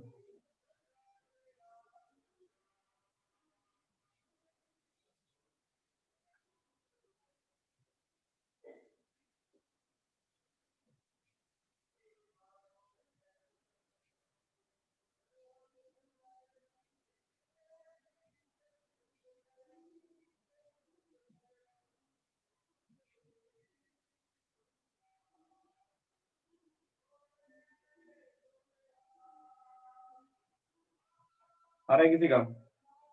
कितना टाइम है ना, चलो देखते हैं अब। किसी का नहीं आया? चलो ठीक है, देखते हैं, कोई बात नहीं। सर फ्रैक्शन में आ रहा है। फ्रैक्शन में आ रहा है, इंटीजर टाइप में था। चलो देखते हैं फ्रैक्शन में आ रहा है क्या। नाउ एफ ऑफ थीटा, इसको लिख देते हैं F of theta is equal to this, इसको लिख देते हैं 1 by g ऑफ थीटा। तो इस एक्सप्रेशन का बेसिकली g ऑफ थीटा मान लिए and 1 by g of theta इस कंप्लीट फ्रैक्शन को हम मान रहे हैं एफ ऑफ थीटा। ठीक है, मुझे एफ ऑफ थीटा का मैक्सिमम वैल्यू चाहिए। ध्यान देना, मुझे एफ ऑफ थीटा का मैक्सिमम वैल्यू चाहिए। इसका मतलब क्या है, मुझे इसको मिनिमम करना पड़ेगा, g ऑफ थीटा का मुझे मिनिमम करना पड़ेगा, है या नहीं। एक फ्रैक्शन को तो मैक्सिमाइज कब करते हैं? मैक्सिमम वैल्यू 2 है सर। या very good Saurabh, very good, very nice. ठीक है, ऑफ कोर्स काफी सिंपल है। देखो मुझे fx को मुझे f ऑफ थीटा का मैक्सिमम चाहिए, मतलब मुझे इस फ्रैक्शन का पूरा मैक्सिमम वैल्यू चाहिए। तो उसको हम लिख दिए 1 by g ऑफ थीटा। यहाँ पर हम देख रहे हैं थीटा में एक फंक्शन है, उसको हम लिख दिए g ऑफ थीटा। तो हम ऐसा सोच रहे हैं कि g ऑफ थीटा का मिनिमम वैल्यू डाल देंगे तो वो मेरा 1 by मिनिमम मतलब मैक्सिमम हो जाएगा f ऑफ थीटा का। ठीक है, तो चलो g ऑफ थीटा का मिनिमम वैल्यू निकालते हैं। g ऑफ थीटा का देखते हैं इसका मिनिमम वैल्यू हम कैसे निकालेंगे। पॉइंट सबको समझ में आया क्या बोल रहे हैं? चलो हम g ऑफ थीटा का पहले मिनिमम वैल्यू को निकालते हैं। तो मिनिमम वैल्यू कैसे निकालेंगे? तो 1 by 2 मल्टीप्लाई कर देंगे, यहाँ पर 2 मल्टीप्लाई कर दिए, मतलब 2 से मल्टीप्लाई डिवाइड कर दिए, प्लस 10 cos स्क्वायर थीटा। तो क्या हो जाएगा 1 by 2 sin स्क्वायर थीटा को लिख देंगे 1 minus cos 2 थीटा। ठीक है, प्लस यहाँ से 3 अगर लिख देंगे, 3 ले लेंगे तो बचेगा 2 sin थीटा cos थीटा, ये हो जाएगा sin 2 थीटा। एंड यहाँ से 5 को अगर अलग कर देंगे तो बचेगा 2 cos स्क्वायर थीटा, उसको लिख देंगे 1 plus cos 2 थीटा, लिख देंगे 1 plus cos 2 थीटा। तो क्या आ जाएगा ये देख लेता है, क्या क्या देख लो, 5 cos 2 theta minus cos 2 theta था 4 cos 2 थीटा। ठीक है, and plus 3 sin 2 theta and 5 plus 1 6, ये आ गया g ऑफ थीटा। अब बताओ g ऑफ थीटा का मिनिमम वैल्यू अगर मुझे चाहिए तो मुझे पता है ना कि हम इसका मिनिमम वैल्यू कैसे निकालते हैं, सबको पता होगा है ना। a cos theta plus b sin theta, इसका मिनिमम वैल्यू क्या होता है, इसका मिनिमम मैक्सिमम वैल्यू क्या होता है अंशिता, इसका मिनिमम वैल्यू क्या होता है और मैक्सिमम वैल्यू क्या होता है इस तरह के एक्सप्रेशन का? So maximum value under root a square plus b square और minimum का माइनस आगे हो जाएगा। Exactly, under root of a square plus b square का रूट, ये इसका मतलब ये इस तरह का एक्सप्रेशन का मिनिमम और मैक्सिमम वैल्यू होता है। ठीक है, ये बिल्कुल उसी तरह का एक्सप्रेशन है। यहाँ पर ध्यान देना कि यहाँ थीटा है तो यहाँ थीटा, यहाँ 2 थीटा, यहाँ 2 थीटा, मतलब बेसिकली एंगल यहाँ पर सेम होना चाहिए। ठीक है, एंड यहाँ पर स्क्वायर नहीं होना चाहिए, यहाँ पर नहीं कि यहाँ स्क्वायर, यहाँ पर पावर फील्ड लगा दिया, नहीं, दोनों में पावर 1 होना चाहिए। ठीक है, मतलब cos थीटा का भी पावर 1, sin थीटा का भी पावर 1। ठीक है, थीटा का यहाँ 2 थीटा होगा चलेगा, दोनों में 2 थीटा कर दो, दोनों में 3 थीटा कर दो चलेगा। ठीक है, उससे दिक्कत नहीं है, लेकिन दोनों में देखना पावर 1 होना चाहिए, cos थीटा का पावर 1, sin थीटा का पावर 1 ही होना चाहिए। ठीक है, एंड दोनों में सेम होना चाहिए थीटा, ऐसा नहीं कि एक में थीटा हो एक में 2 थीटा हो, ऐसा नहीं चलेगा, दोनों में सेम वैल्यू ऑफ एंगल होना चाहिए। ठीक है, तो यहाँ 2 थीटा, यहाँ मतलब यहाँ पर भी 2 थीटा, यहाँ पर भी 2 थीटा चलेगा, कोई दिक्कत नहीं है। तो इसका मिनिमम वैल्यू, इसका मिनिमम वैल्यू क्या हो जाएगा, g ऑफ थीटा का यहाँ से मुझे मिनिमम वैल्यू क्या मिल जाएगा, ऑफ कोर्स इसका मिनिमम वैल्यू -5 हो जाएगा, तो ये 1/2 मिल जाएगा मिनिमम, g थीटा मिनिमम, है ना। इसका मिनिमम वैल्यू देख लो, 4 cos 2 theta plus 3 sin 2 theta. ठीक है, इसका मैक्सिमम वैल्यू क्या हो जाएगा, अंडर रूट ऑफ 4 का स्क्वायर प्लस 3 का स्क्वायर, जो कोफिशिएंट रहता है उसका स्क्वायर का रूट, यहाँ पर भी माइनस ऑफ 4 का स्क्वायर प्लस 3 का स्क्वायर। तो ये एक्सप्रेशन जो है, ये एक्सप्रेशन -5 से लेकर के 5 तक होगा। ये एक्सप्रेशन जो है इधर -5 आ गया, -5 इसका मिनिमम वैल्यू हो गया,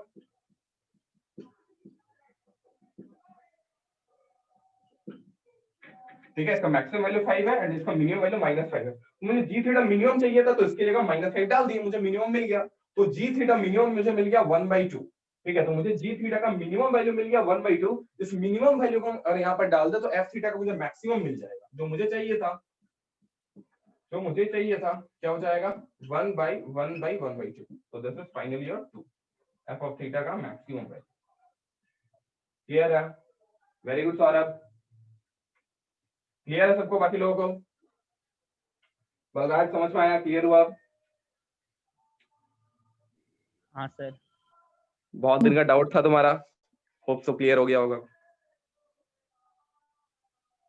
इसको हम लोग मैक्सिमम मिनिमम का भी हेल्प से कर सकते हैं, ठीक है। इस एक्सप्रेशन का मान लो मुझे इस एक्सप्रेशन का अगर मुझे मिनिमम वैल्यू चाहिए तो हम यहाँ पर जी डैश ऑफ थीटा निकालते हैं, जी डैश ऑफ थीटा को 0 कर लेते हैं, तो मुझे वो थीटा मिल जाता जिसके लिए मिनिमम हो जाता, ठीक है। वैसे भी करके दिखाएं क्या, वैसे भी करके दिखाएं, मैक्सिमम मिनिमम से करके दिखाएं। सर बिना डिफरेंशिएट करके निकालना चाहेंगे तो? ये तो किए बिना डिफरेंशिएट करके, मैक्सिमम मिनिमम के लिए तुमको तो डिफरेंशिएट तो करना पड़ेगा ना। खैर चलो इसको मैक्सिमम मिनिमम से क्या देखो, वहां पर थोड़ा कैलकुलेशन हो जाएगा। ये जो है मेरा बिना मैक्सिमम मिनिमम से भी हो गया, ठीक है। मैक्सिमम मिनिमम से करते हैं तो थोड़ा कैलकुलेशन हो जाता है, सिंपल ट्रिग्नोमेट्री लगाएं और एक रिजल्ट को यूज कर लिए, एक वेल नोन रिजल्ट को हम लोग यूज कर लिए, उससे मेरा काम बहुत आसान हो गया, ठीक है। हम लोग इसको चाहते हैं तो मैक्सिमम मिनिमम से भी सॉल्व कर सकते थे, थोड़ा कैलकुलेशन जाता लेकिन उससे भी हो जाता। बट यहाँ पर अगर सिंपल बन रहा है, कैलकुलेशन कम इजिली बन रहा है, तो यही सही है। क्लियर है सबको?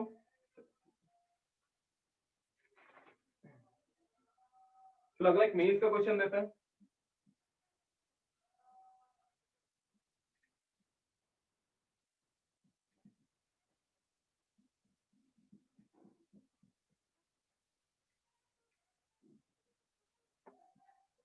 let fx is equal to x square plus 1 by x का square, gx is equal to x minus 1 by x, ठीक है। ये दिया हुआ है for all x belonging to R, तो -1 0 and 1 नहीं है, -1 0 and 1 नहीं है। फिर बोल रहा f h of x is equal to fx by hx, fx by gx, ये बोल रहा है। then the local minimum value of hx is, then the local minimum, then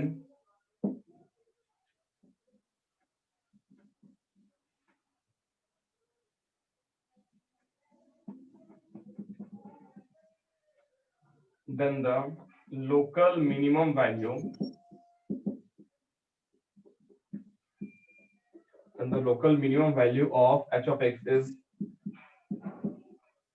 then the local minimum value of h of x is option A 3, option B -3, option C 2√2, option D minus of 2√2। ये 2018 में से पूछा था, 2018 mains का question है ये। बनाओ देखो क्या आ रहा है।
आ रहा है किसी का?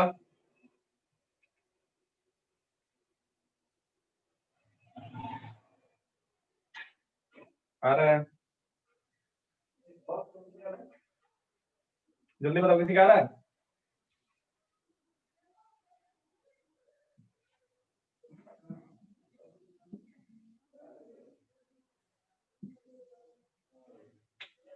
नहीं आ रहा है?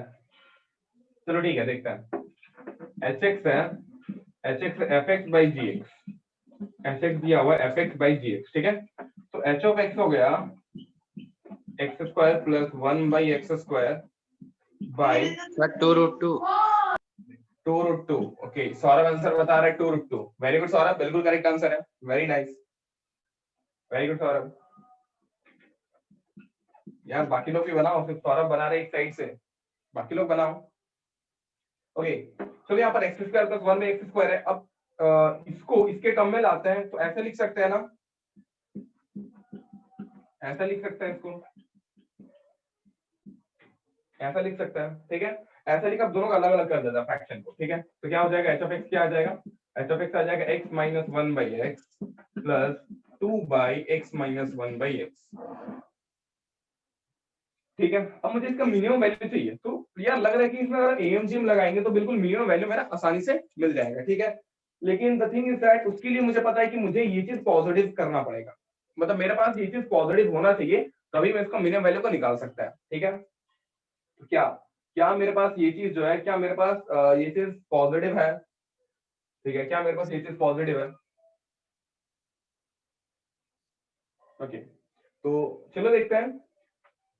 एएमजीएम एक बार यहाँ पर लिख देते हैं, दो नंबर्स के लिए एएमजीएम क्या होता है, पॉजिटिव नंबर्स के लिए एएमजीएम क्या होता है, a plus b by 2 is greater than equal to under root of ab, ये होता है, ठीक है।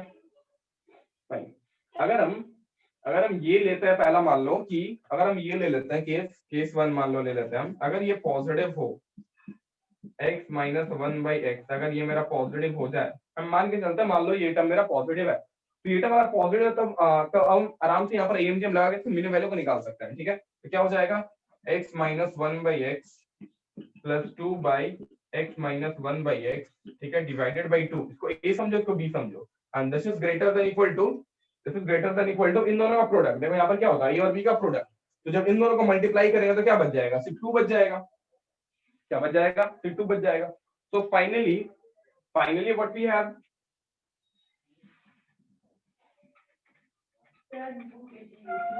फाइनली क्या हो जाएगा यहाँ पर, फाइनली हो जाएगा x minus 1 by x plus 2 by x minus 1 by x is greater than equal to, क्या हो जाएगा, क्या हो जाएगा 2√2, क्या हो जाएगा 2√2, है ना। तो यहाँ से मुझे इसका मिनिमम वैल्यू मिल गया 2√2, ठीक है। लेकिन ऑफ कोर्स ये मेरा उस टाइम पे मिल रहा है जब इसको हम पॉजिटिव मान के चल रहे हैं, तो नेगेटिव भी तो हो सकता है, नेगेटिव भी तो हो सकता है, ठीक है। हाँ सर। ना अगर नेगेटिव हो गया तो अब यही डाउट होगा बहुत लोग, आई थिंक यहाँ तक आ भी गए होगा, तो उनके मन में यही क्वेश्चन होगा दिमाग में कि ये चीज नेगेटिव भी हो सकता है, पॉजिटिव भी हो सकता है, तो हम लोग कैसे एएमजीएम लगा सकते हैं, ठीक है। तो हम यहाँ पर पॉजिटिव मान के चले एंड देख रहे हैं क्या मेरे यहाँ पर मिनिमम वैल्यू आ रहा है, तो देख रहे हैं अगर ये चीज पॉजिटिव हो जाए तो ये मेरा मिनिमम वैल्यू आ जाएगा। तुम बोलोगे सर ये नेगेटिव भी तो हो सकता है, हाँ चलो उस केस को भी लेते हैं, इस केस को भी लेते हैं, देखते हैं इस केस को भी लेते हैं, केस 2 को भी लेते हैं कि अगर ये मेरा नेगेटिव हो जाए तो इस केस में क्या मेरा मिनिमम वैल्यू होगा। अगर हम नेगेटिव ले लें तो क्या मेरा मिनिमम वैल्यू होगा, तो देख लेते हैं, देखते हैं इस केस में क्या मिनिमम वैल्यू होगा। तो अगर ये नेगेटिव है, अगर ये नेगेटिव है तो एक काम करते हैं, इसे हम ऐसा कुछ लिख देते हैं, x minus 1 by x is equal to minus k, इसको हम लिख देते हैं, मान लो माइनस के लिखता है where k is positive, where k is positive. तो x minus 1 by x minus 1 क्या होगा, एक नेगेटिव क्वांटिटी और हम k को पॉजिटिव ले रहे हैं, तो ओके। तो अब मेरे पास h ऑफ x, ऐसा समझ लो h ऑफ x जो है ये क्या बन जा रहा है, ये माइनस के माइनस 2 बाई के मिल जा रहा है, ये मुझे क्या मिल जा रहा है, माइनस के माइनस 2 बाई के, ठीक है। इस साइड लिखिए, इस साइड लिखिए, सब लोग रब करें, हाँ सर। ओके।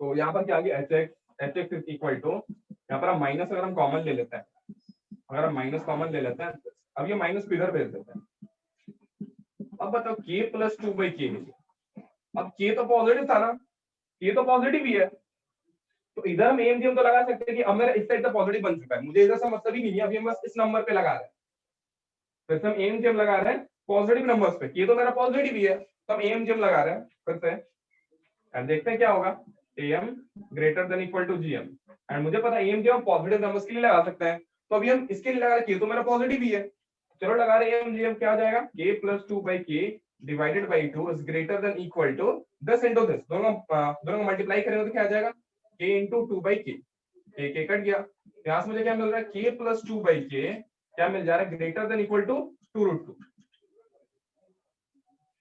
ठीक है। अब चलो k प्लस 2√, k तो हम माने थे खुद से, तो k प्लस 2√k क्या है, ये तो माइनस hx है, ये तो माइनस hx है, लेकिन मुझे माइनस hx के बारे में नहीं पूछा, मुझे hx के बारे में पूछा है ना, तो हम दोनों साइड क्या करते हैं, दोनों साइड माइनस से मल्टीप्लाई कर देते हैं, ठीक है, तो माइनस से हम दोनों साइड मल्टीप्लाई कर देंगे तो क्या हो जाएगा, hx is less than equal to minus 2√2, समझ में आया, मतलब इस केस में तुम hx का मैक्सिमम वैल्यू मिलेगा, इस केस में जो है तुम hx का मिनिमम नहीं, तुम hx का मैक्सिमम वैल्यू मिलेगा, तो hx का मैक्सिमम वैल्यू तुम्हारा माइनस 2√2 हो जाएगा, लेकिन वो तो मुझे नहीं चाहिए, मुझे तो मिनिमम वैल्यू बोला है, तो of course this is the minimum value that we were getting from the first case. Clear है सबको, क्लियर है? हाँ सर। देखो यहाँ पर भले ही एक मैक्सिमम मिनिमम क्वेश्चन था, लेकिन हम लोगों ने क्या किया, हम लोगों ने एएमजीएम से सॉल्व कर लिया क्वेश्चन को, ठीक है। इनफैक्ट ये सब क्वेश्चन जो ये सब मैक्सिमम मिनिमम से काफी लेंथी चला जाएगा, तुम डिफरेंशिएट करने जाओगे, सोचो एचएक्स जो था इतना बड़ा फ्रैक्शन है, उसको तुम डिफरेंशिएट करने जाओगे, कितना गंदा कैलकुलेशन आएगा तुम्हारा, है ना।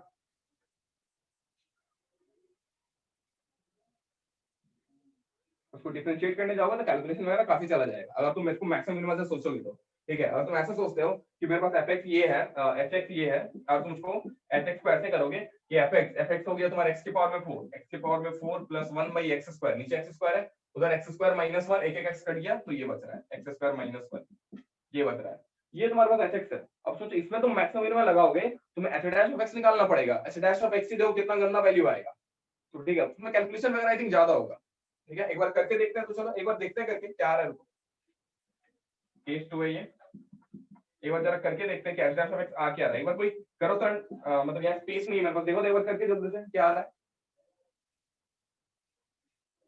h डैश ऑफ x क्या आ रहा है जल्दी से बताओ, इस साइड लिख लियो, उस साइड, हाँ सर। हाँ सर। चलो इस साइड एक बार करके देखते हैं जल्दी से कि अगर हम मान लो मैक्सिमम मिनिमम से ही सोचते हैं तो क्या कोई दिक्कत होता है या फिर वो भी स्मूथली बन जाता है। चलो देख लेते हैं एक बार जल्दी से, एक बार देख लेते हैं कि मैक्सिमम मिनिमम से क्या आ रहा है, ठीक है। यहाँ पर ऐसे तो देख रहे हैं कि ऐसे एएमजीएम से तो सॉल्व हो जा रहा है, एक बार मैक्सिमम मिनिमम से देखते हैं, ठीक है। देखते हैं तो hx ऐसा कुछ बन जा रहा है, x के पावर में 4 प्लस 1 भाई नीचे हो जा रहा है x क्यूब माइनस x, ये हो जा रहा है, ठीक है। तो h डैश ऑफ x देखते हैं, h डैश ऑफ x देखते हैं, तो h डैश ऑफ x क्या हो जाएगा, क्या है h डैश ऑफ x बताओ तो। हम लोग क्या कर रहे हैं, हम लोग इसको कांस्टेंट रखते हैं, x क्यूब माइनस x को कांस्टेंट रखते हैं, इसको डिफरेंशिएट करेंगे तो आ जाएगा 4 x क्यूब, ठीक है। फिर क्या करेंगे, इसको कांस्टेंट रखेंगे एंड देन इसको डिफरेंशिएट करेंगे तो क्या आ जाएगा 3x स्क्वायर माइनस 1, ठीक है। खुद से ही देख लो कितना बड़ा कैलकुलेशन जा रहा है, आई थिंक कैलकुलेशन काफी ज्यादा जा रहा है ना, आई थिंक प्रोसीड नहीं करना चाहिए ऐसे।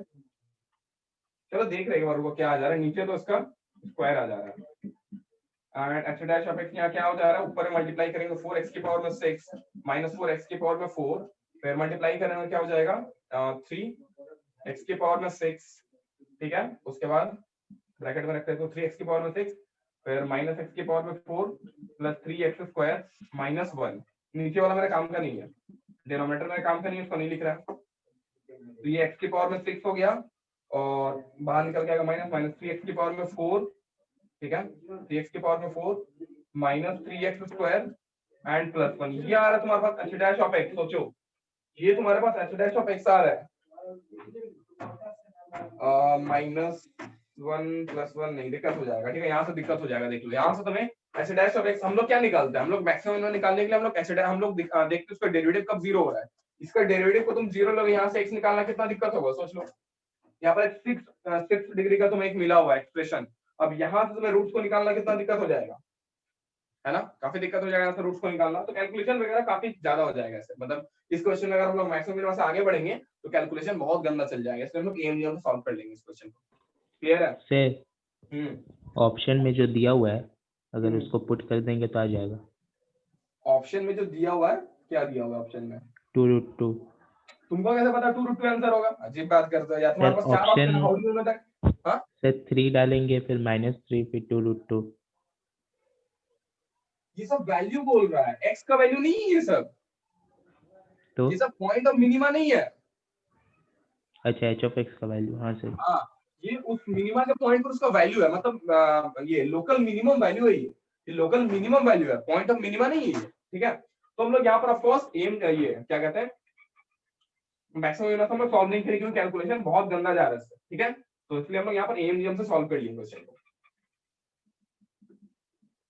अब 6 डिग्री का बैठ के कौन सॉल्व करेगा? उतना टाइम कहाँ रहता है? मींस का मेंस का क्वेश्चन करके तुम 2 से 2.5 मिनट मिलेगा, तो उतना टाइम है कहाँ कि तुम वहां पर 6 डिग्री का क्वेश्चन सॉल्व करोगे, ठीक है। ऑफ कोर्स, तो of course we are having an alternative way AM GM, जिससे हम लोग बहुत जल्दी कर सकते हैं क्वेश्चन। ओके, चलो अगला क्वेश्चन देखते हैं।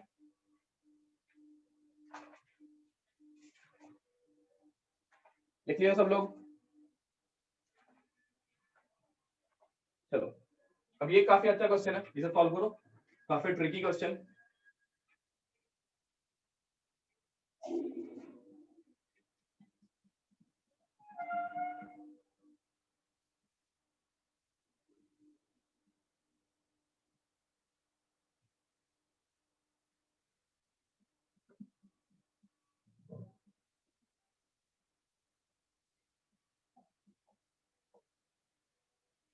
क्वेश्चन है, let fx is equal to 2x cube minus 3 to 2 plus p into x square plus 12px plus 12px plus ln of 16 minus p square।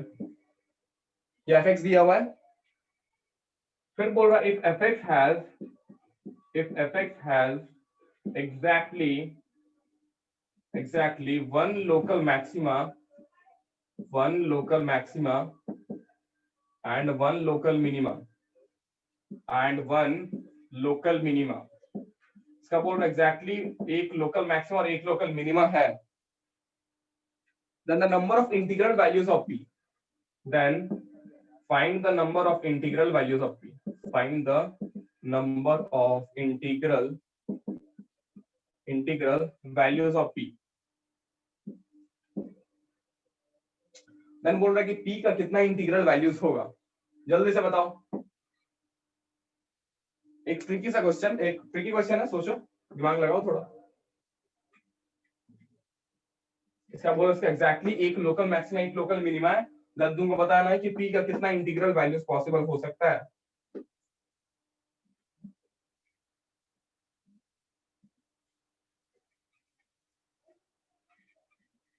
बताओ जल्दी से।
आया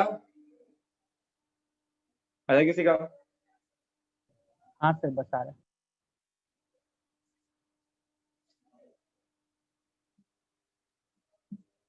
सोचो, दिमाग लगाओ, ठीक है। तो कल हम लोग 4 घंटे का क्लास में देखेंगे, हम लोग आगे की और थ्योरीज को देखेंगे, ठीक है, आगे के थ्योरीज को देखेंगे एंड आगे मतलब फर्स्ट डेरिवेटिव टेस्ट एंड आगे एंड सेकंड डेरिवेटिव टेस्ट के आगे हम लोग देखेंगे, ठीक है।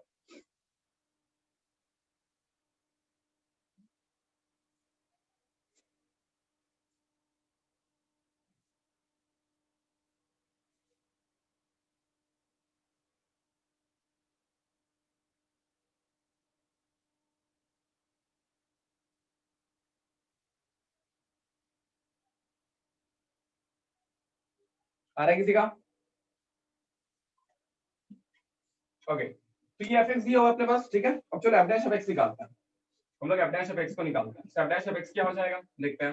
एफ डैश ऑफ एक्स आ जाता है 3 ये 6x² minus 2 to the 6x into 2 plus p into x plus 12p, ठीक है।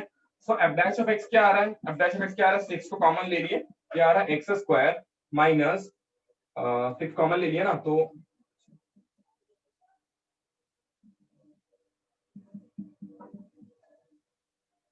उसके बाद क्या आ रहा है 2 plus p into x plus 12, ठीक है। अब मुझे बोल रहा है एक ही पॉइंट ऑफ लोकल मैक्सिमम और लोकल मिनिमम, मुझे पता है कि लोकल मैक्सिमम लोकल मिनिमम के लिए हम लोग क्या करते हैं, f डैश ऑफ x को 0 लेते हैं, ठीक है। तो put f dash of x is equal to 0, f dash of x हम लोग क्या करते हैं 0 डाल देते हैं, ठीक है। तो क्या आ जाएगा 6 into x² minus 2 plus p into x plus 12p is equal to 0। f dash of x को 0 ले लिया, देखते हैं यहाँ से x का क्या वैल्यू मिलेगा। तो x के यहाँ पर जो वैल्यू मिलेगा उन्हीं वैल्यूज पर वो लोकल मैक्सिमम और लोकल मिनिमम होगा, ठीक है। तो चलो देख लेते हैं x² माइनस ये आ गया 2 plus p तो 10 plus 12p is equal to 0, क्या आ जाएगा देख लेते हैं x² minus 2x minus px plus 12p आ रहा है, मिस्टेक था क्या, अच्छा नहीं सॉरी 2p हो जाएगा ना, 2 हो जाएगा, हाँ सॉरी या ब्रैकेट में 2 बच जाएगा ना, 6 को हम कॉमन ले चुके हैं तो वही हम सोच रहे हैं 12 कैसे आ रहा है, हाँ क्या आ गया 2p इज इक्वल टू 0। तो फाइनली पहले दोनों टर्म से कॉमन ले रहे हैं, फिर माइनस p कॉमन ले लिए, x minus 2 is equal to 0, इसका फैक्टराइज कर लिए, तो फैक्टराइज करके क्या मिल रहा है x minus 2 into x minus p is equal to 0। यहाँ से मुझे क्या क्या पॉइंट मिल रहा है, x is equal to 2 and x is equal to p, मुझे ये दो पॉइंट मिल रहा है, ठीक है। इसका मतलब यही दोनों पॉइंट में मैक्सिमम और मिनिमम होगा, यही दोनों पॉइंट में क्या होगा मैक्सिमम और मिनिमम होगा, ठीक है। चलो यहाँ तक तो आगे बढ़ गए, इसके आगे क्या करेंगे बताओ। यहाँ बोल रहा है कि इसका एग्जैक्टली एक लोकल मैक्सिमम और एक लोकल मिनिमा होगा, तो मुझे 2 पॉइंट मिल रहा है, और बोल रहा है कि इसका एक मैक्सिमम और एक मिनिमा का पॉइंट होगा, तो ठीक है दोनों में से एक किसी पॉइंट पर मैक्सिमम होगा, एक किसी पॉइंट पर मिनिमा होगा। मुझे पी का साइन भी नहीं पता, पी पॉजिटिव नहीं, मुझे कुछ नहीं पता है, एंड मुझे बोल रहा है कि बताओ पी का कितना इंटीग्रल वैल्यूज पॉसिबल है, क्या करेंगे बताओ इसके आगे, जल्दी से बताओ क्या करेंगे, इसके आगे क्या करेंगे बताओ। मुझे 2 पॉइंट मिला है एंड बोल रहा है क्वेश्चन में कि हाँ सर इक्वेशन का सर d ग्रेटर देन 0 होगा, इस इक्वेशन का d ग्रेटर देन 0 होगा, of course d greater than 0 होगा, d ग्रेटर देन 0 और ऐसे तो मुझे 2 पॉइंट मिल रहा है, उससे मुझे क्या मिलेगा, सर d को ग्रेटर देन इक्वल टू 0 करके देख लो क्या मिलेगा तुम्हें उससे। सर डबल डिफरेंशिएशन करेंगे, हाँ डबल डिफरेंशिएशन करेंगे, कुछ नहीं पता चलेगा, क्यों डबल डिफरेंशिएट करके तुम यहाँ पर इसको और एक बार तुम डिफरेंशिएट करो, चलो और एक बार डिफरेंशिएट करके दिखा देता है तुम्हें, और एक बार डिफरेंशिएट करोगे ठीक है, तो क्या मिल जाएगा यहाँ पर ये 6 तो बाहर में रहेगा, मान लो ये 2x हो जाएगा और -2 -3, ये हो गया डबल डिफरेंशिएशन, ये हो गया डबल डिफरेंशिएशन, ठीक है। इसमें क्या पता चलेगा बताओ, अगर हम 2 पर चेक कर रहे हैं तो क्या हो जाएगा देख लो, 2 डालते हैं तो 4, ये 2 -p, मुझे क्या पता चल रहा है f double dash of positive है नेगेटिव है, कैसे पता चले, तो p पर डिपेंड कर रहा है, p मुझे पता ही नहीं है, ठीक है। अगर हम डबल डेरिवेटिव ऑफ p पर भी हम चेक कर ले, p पर भी चेक करेंगे तो क्या आ जाएगा, 6 बाहर में रहेगा 2p - p, p -2, मुझे कहाँ पता चल रहा है कि पॉजिटिव या नेगेटिव, हाँ इतना पता चल रहा है कि ये अगर पॉजिटिव है तो ये नेगेटिव है, ठीक है, ये पता चल रहा है, मतलब इससे ये पता चल रहा है कि एक पॉइंट ऑफ मैक्सिमम एक पॉइंट और एक पॉइंट ऑफ मिनिमा तो है, ठीक है। जैसे इसको हम ऐसे लिख दे रहे हैं, मान लो -6 इंटू ऐसा लिख दे रहे हैं p -2, इससे क्या पता चल रहा है कि f डैश ऑफ 2 और इन दोनों का साइन अलग अलग होगा, इतना तो कंफर्म है, क्योंकि यहाँ पर भी देख लो 6 इंटू p -2, यहाँ पर भी 6 इंटू p -2 है, एक प्लस साइन के साथ एक माइनस साइन के साथ है, ठीक है। तो of course f double dash of p, अब यहाँ से ये मत सोचना कि f double dash of p जो है वो पॉजिटिव होगा, नहीं, वो तो पी पे डिपेंड करता है ना, पी को तुम ग्रेटर देन 2 लोगे तो पॉजिटिव होगा, पी को तुम लेस देन 2 ले लिए तो नेगेटिव भी हो सकता है, ठीक है। तो इससे मुझे कुछ भी नहीं पता चल रहा है कि कौन सा exactly point of local maxima है, कौन सा सर एग्जैक्टली एक point he of local integral minimum है। वैल्यू होगा। नहीं, सर ठीक है, तो जीरो और कहने का वन मतलब ये है वैल्यू। दो नहीं, होगा, नहीं होगा। हाँ 2 होगा, कैसे कैसे माइनस करोगे? 2 और जीरो और 1। वन है। नहीं नहीं नहीं नहीं, कुछ भी हिंट नहीं करो, बताओ कि कैसे कर रहे हो, इसके आगे बढ़ कैसे रहो। क्या अगर हम बोल रहे हैं डबल डेरिवेटिव हम देख रहे हैं, तो डबल डेरिवेटिव से मुझे कुछ नहीं पता चल रहा है कि एग्जैक्टली कौन पॉइंट ऑफ मिनिमा है, कौन पॉइंट ऑफ मैक्सिमा है, मुझे नहीं पता चल रहा। इतना है क्या एक पॉइंट ऑफ लोकल मैक्सिमम और एक पॉइंट ऑफ लोकल मिनिमम होगा, पक्का है, क्योंकि बोल भी रहा है वो कि एग्जैक्टली एक लोकल मैक्सिमम और एक लोकल मिनिमा है, एक कोई पॉइंट ऑफ लोकल मैक्सिमम, एक कोई पॉइंट ऑफ लोकल मिनिमा है, दोनों में से, ठीक है। और बस इतना ही बताया सर, मेरे को, और बोल रहा है कि तुम पी F का, हाँ sir F dash of x एक क्वाड्रेटिक है जिसका एक लोकल मिनिमा एक मैक्सिमम पॉइंट आएगा, उसका 2 रूट होगा, तो दो रूट तो हम उसका निकाल ही आंसर लिए ना, डी। उसको तो यूज कर ही लिया। हाँ 2 रूट होगा, 2 रूट हम निकाल चुके हैं, आगे बताओ। सर लेकिन उसका हम डी निकाले तो आ रहा था under root of p minus 2 का होल स्क्वायर, तो मॉड ऑफ क्या पी है? माइनस 2 होगा। Sir under root of under p root minus 2 का होल स्क्वायर आ रहा है। Under under root of p, under root कैसे अंडर आएगा रूट यार, गजब बात बोल रहे हो। ठीक है चलो देखते हैं, तुम लोग ये बोल रहे हो कि f डैश ऑफ x ये है, तुम लोग ये बोल रहे हो कि f डैश ऑफ x को जो है f डैश ऑफ x का जो है d ग्रेटर देन 0 क्योंकि इसका 2 रूट पॉसिबल होगा, तो चलो इसका d हम ग्रेटर देन 0 लेते हैं, ठीक है, इसका d हम ग्रेटर देन इक्वल टू 0 लेते हैं। चलो देख लेते हैं क्या आएगा, तो आ जाएगा b स्क्वायर मतलब p प्लस 2 का स्क्वायर माइनस 4ac, तो 4 into a into c, 2p होगा ना यहाँ पर, 2p छूट गया यहाँ पर, 2p, ठीक है 2p, ये ग्रेटर देन इक्वल टू 0, तो देखते हैं क्या आ रहा है, क्या आ रहा है, p square plus 4p plus 4 minus 8p greater than equal to 0। अरे इससे क्या मिला बताओ ना मुझे, इससे क्या मिला, ये आ गया p माइनस 2 का whole square greater than equal to 0, ये तो होगा ही, अरे स्क्वायर तो ग्रेटर देन इक्वल टू 0 होगा ही, इससे मिला क्या, कुछ भी काम का चीज नहीं मिला। यहाँ आया एक जो स्क्वायर है, एक square greater than equal to 0 होगा, वो तो होगा मुझे पता है, वो तो तुम यहाँ पर p को कुछ भी डालो, वो हर वैल्यू के लिए उसका स्क्वायर से वो ग्रेटर देन 0 ही होगा, तो क्या मिल रहा है, कुछ नहीं मिल रहा है इससे मुझे, ठीक है। तो देखो यहाँ पर ऐसा एक चीज है, यहाँ पर ऐसा एक चीज है जो 99.99% लोग सोचेंगे ही नहीं, 99.99% लोग नहीं सोचेंगे, क्या पता है, बहुत सिंपल चीज है। अब हो p गया, प्लस 2 इक्वल्स टू 0 होना चाहिए। सर लॉन के अंदर में जो है 16 माइनस पी स्क्वायर वो में से ग्रेटर देन 0 होगा। हाँ ये एक चीज जो ये मैक्सिमम लोग इसको ध्यान ही नहीं दे रहे हैं, ठीक है।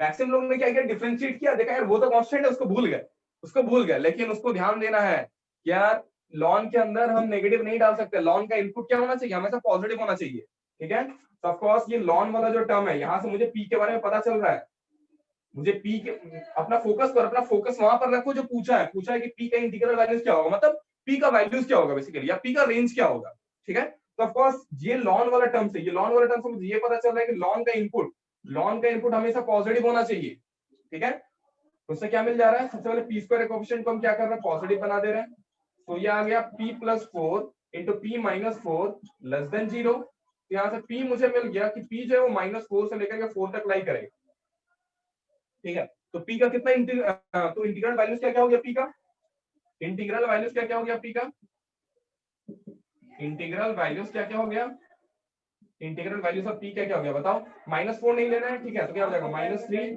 -2 -1 0 1 2 3, ये सब हो गया। कितना वैल्यू दोगे, 1 2 3 4 5 6 7 वैल्यू दोगे आंसर। यार अगर तब वही करना था तो इतना सारा काम क्यों किया, इतना सारा डेटा क्यों दिया हुआ है कि एक लोकल मैक्सिमा एक लोकल मिनिमा है। ऑफ कोर्स ये तो हमें करना ही है, लेकिन अभी भी कुछ चीज छूट रहा है, क्या सर छूट रहा है उसमें पता हम है, लोग वो सेटिस्फाई करना चाहिए। बहुत सिंपल सी चीज बोले ना, जो 99% मतलब 99.99% लोग ध्यान ही नहीं देंगे, क्या नहीं ध्यान देंगे कि अगर 2 नहीं होगा।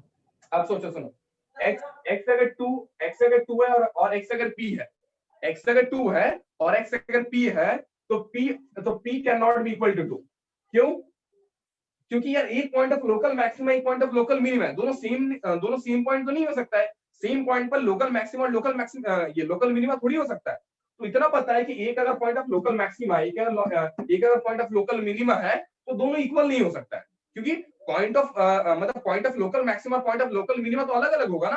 तो यहाँ से बस इतना काम से मुझे बस इतना पता चला कि p जो है 2 नहीं हो सकता है, बस इसका इतना ही यूज था। तो P 2 नहीं हो सकता, इसमें से बस तुम P को 2 मत लो, P को बस मुझे 2 नहीं लेना है, ठीक है। तो I have how many 6 values possible,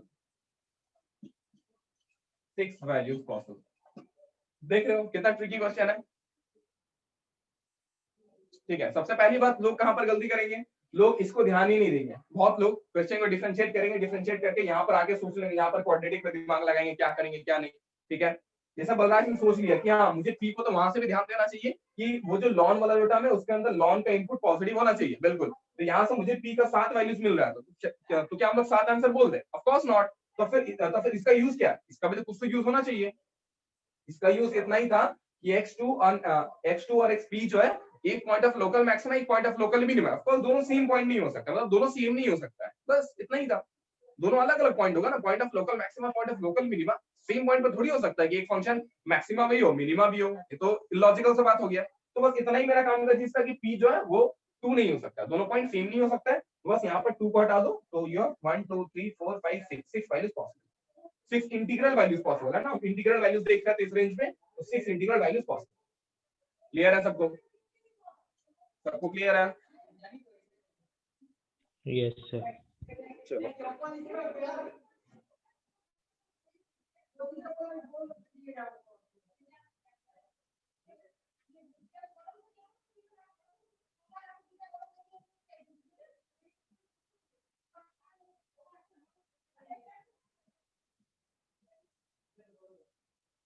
तो एक क्वेश्चन देखते हैं जल्दी से। एक सिंपल सा क्वेश्चन, एक बहुत सिंपल सा question. Split the number 8, split the number 8 into two numbers, split the number 8 into two numbers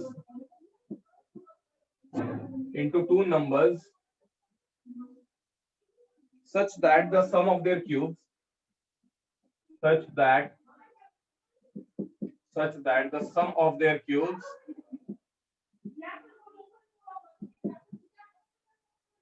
the sum of their cubes is the least possible,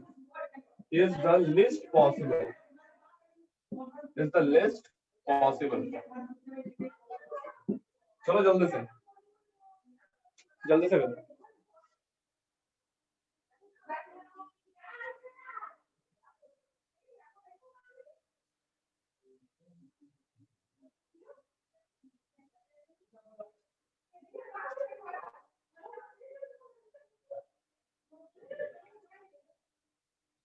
simple सा क्वेश्चन जल्दी से बनाओ यार, इसके लिए एकदम टाइम नहीं। बोल रहा है कि नंबर 8 को ऐसा दो नंबर में स्प्लिट करो। क्या बोल रहा है, ध्यान से सुनो। बोल रहा है कि 8 नंबर को दो नंबर में स्प्लिट करो। लाइक इसको हम बहुत डिफरेंट तरीका से ब्रेक कर सकते हैं ना। कैसे ब्रेक कर सकते हैं? 5 3 है ना, 4 4, फिर उसके बाद क्या ले सकते हैं 1 7 6 2। तो बहुत मतलब 8 को हम लोग दो तरीका से, बहुत अलग अलग तरीके से स्प्लिट कर सकते हैं। बोल रहा है कुछ इस तरह से स्प्लिट करो कि दोनों नंबर का क्यूब जो है वो सबसे कम होना चाहिए, दोनों नंबर के क्यूब का सम जो है वो सबसे लीस्ट होना चाहिए, ठीक है। फॉर एग्जांपल 8 को अगर हम ब्रेक करते हैं 5 और 2 पे, या फिर 6 और 2 5 और 3 पे, 6 और 2 पे, 1 और 7 पे, 4 और 4 पे, ऐसे करके बहुत सारा पॉसिबिलिटीज है, ना। ऐसा भी हम पॉइंट में भी ले सकते हैं। ऐसा ले लिए कि 4.1 और 3.9, इनफाइनाइट पॉसिबिलिटीज है मेरे पास। अब बोल रहा है कि ऐसे कुछ उसको स्प्लिट करो, उसके आगे कंडीशन दे दिया, कुछ इस तरह से स्प्लिट करो कि सम ऑफ देयर क्यूब, दोनों का क्यूब करोगे एंड सम करोगे तो लीस्ट वैल्यू आना चाहिए। क्यूब करो एंड दोनों का सम करो, अब इसमें इनफाइनाइट पॉसिबिलिटीज है ना तुम्हारे पास, क्योंकि तुम इनफाइनाइट मतलब इनफाइनाइट चीज ले सकते हो। तो ये जो सम ऑफ द क्यूब्स आएगा, ये सम में से किसमें कम आएगा, उन दो नंबर्स को बताना है जिसमें से तुम्हारा सम ऑफ द क्यूब सबसे कम आएगा, वो बताना है। तो इस तरह के क्वेश्चन के लिए हम लोग मैक्सिमम मिनिमम कांसेप्ट यूज करके बहुत आसानी से बना सकते हैं। क्वेश्चन सबको समझ में आया? क्वेश्चन क्लियर है सबको ना? आई होप क्वेश्चन सबको क्लियर है।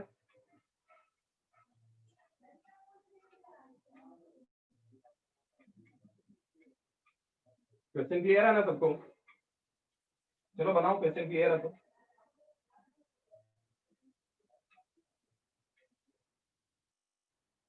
बल्ला क्वेश्चन क्लियर हुआ? हाँ सर। अंशिता क्वेश्चन समझ में आया? क्वेश्चन क्या बोल रहा है? हाँ सर। ठीक है, हमारे पास मतलब कहने का मतलब ये कि अपने पास इनफाइनाइट पॉसिबिलिटीज है कि हम 8 को दो फैक्टर्स में या फिर दो नंबर्स में ब्रेक करें।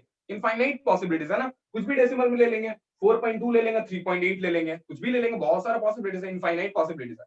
लेकिन बोल रहा है कि कुछ दोनों का सम जो है, दोनों का सम, ये दोनों का क्यूब का सम, दोनों का क्यूब का सम जिसमें लिस्ट है, मुझे वो दो नंबर्स बताओ।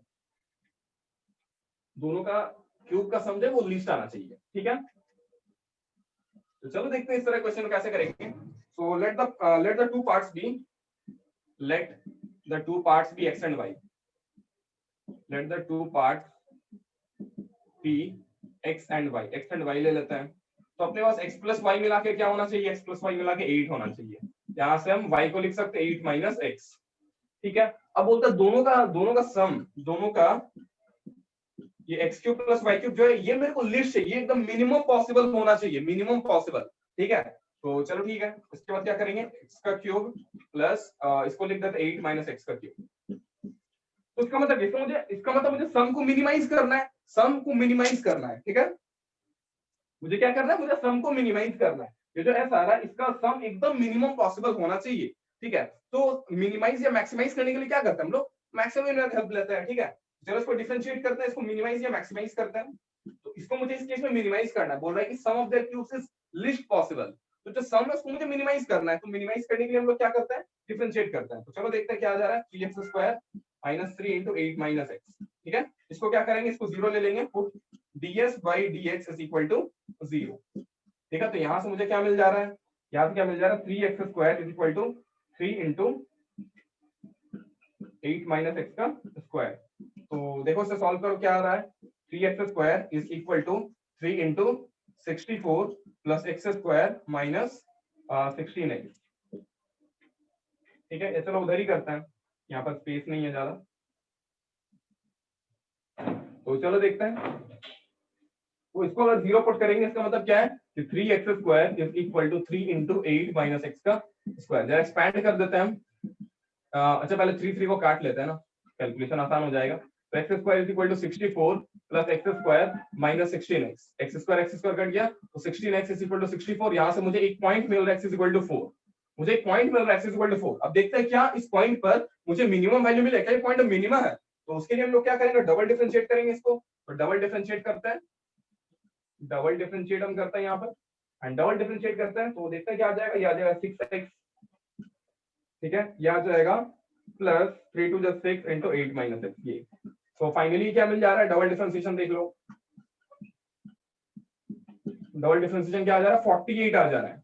किसी भी x के लिए 48 मतलब पॉजिटिव आ रहा है, पॉजिटिव आ रहा है, इसका मतलब x इक्वल टू 4 पर मिनिमम है। मतलब यहाँ पर अब तुम कुछ भी डालो, अगर हम ये तो इंडिपेंडेंट ऑफ x आ गया, इंडिपेंडेंट ऑफ x को 4 भी डाले तो कांस्टेंट आ गया, तो 48 ही आएगा, मतलब पॉजिटिव ही आएगा। मतलब x equal to 4 is the point of minima, is the point of minima.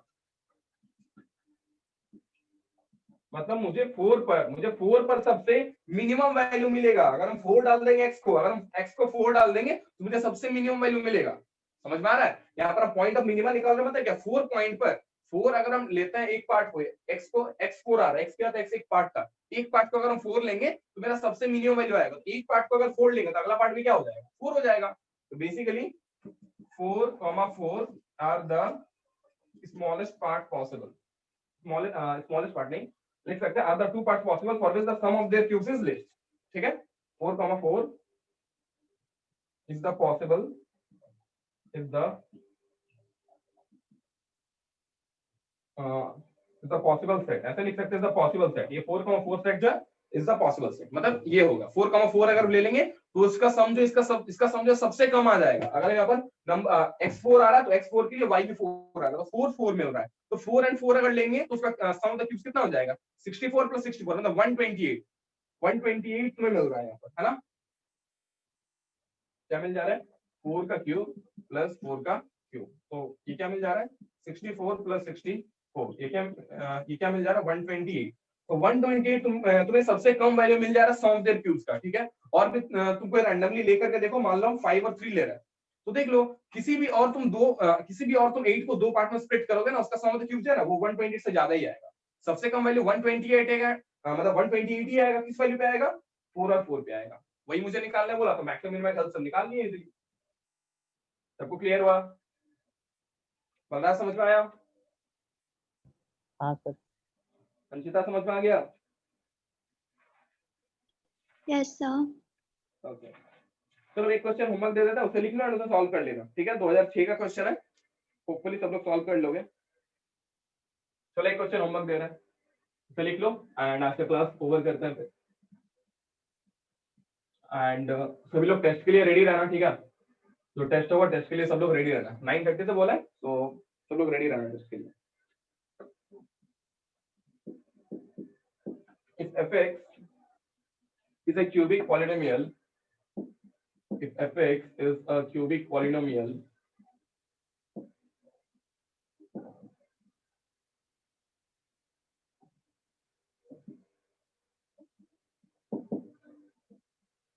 ठीक है? तो देखो मतलब इस क्वेश्चन से ये समझ में आ रहा है कि मैक्सिमम मिनिमम कांसेप्ट जो है वो कितना इंपॉर्टेंट है।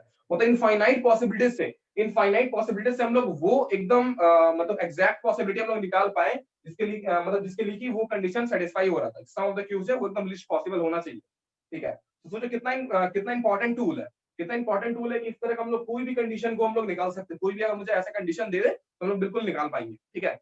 किसी को अगर मान लो नहीं आता, ये मैक्सिमम का आइडिया नहीं है, जैसे कोई तुम 9th 10th या 11th के बच्चे को पूछोगे तो वो सोच ही नहीं पाएगा, क्योंकि उसको पता ही नहीं है ना मैक्सिमम मिनिमम कांसेप्ट, वो सोच ही नहीं पाएगा। तुम ऐसा बोलो कि उसको 2 नंबर में स्प्लिट करके ऐसा बताओ कि वही सबसे मतलब कम वैल्यू दे, वही सबसे कम वैल्यू दे, तो इनफाइनाइट पॉसिबिलिटीज में वो कहां से सोचेगा, कहां से सोचेगा? वो तो रैंडमली पिक करके देखते रहेगा, चेक करते रहेगा, कितना ही वैल्यूज के लिए चेक कर पाएगा, ठीक है? सपोज मैक्सिमम मिनिमम जो है वो बहुत इंपॉर्टेंट कांसेप्ट है। अभी हम लोग अभी तक हम लोगों ने प्रैक्टिकल एप्लीकेशन नहीं देखा, कल की क्लास में लोगों ने मतलब हम लोग जो है प्रैक्टिकल एप्लीकेशन देखेंगे। जैसे मतलब स्फीयर का मुझे अगर मिनिमम एरिया चाहिए, या फिर सर्कल का, पैराबोला का वगैरह, मतलब बहुत सारे डिफरेंट प्रैक्टिकल एप्लीकेशंस देखेंगे, तब समझ में आएगा कितना इंपॉर्टेंट कांसेप्ट है। ओके,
ये आईटी 2006 का क्वेश्चन है,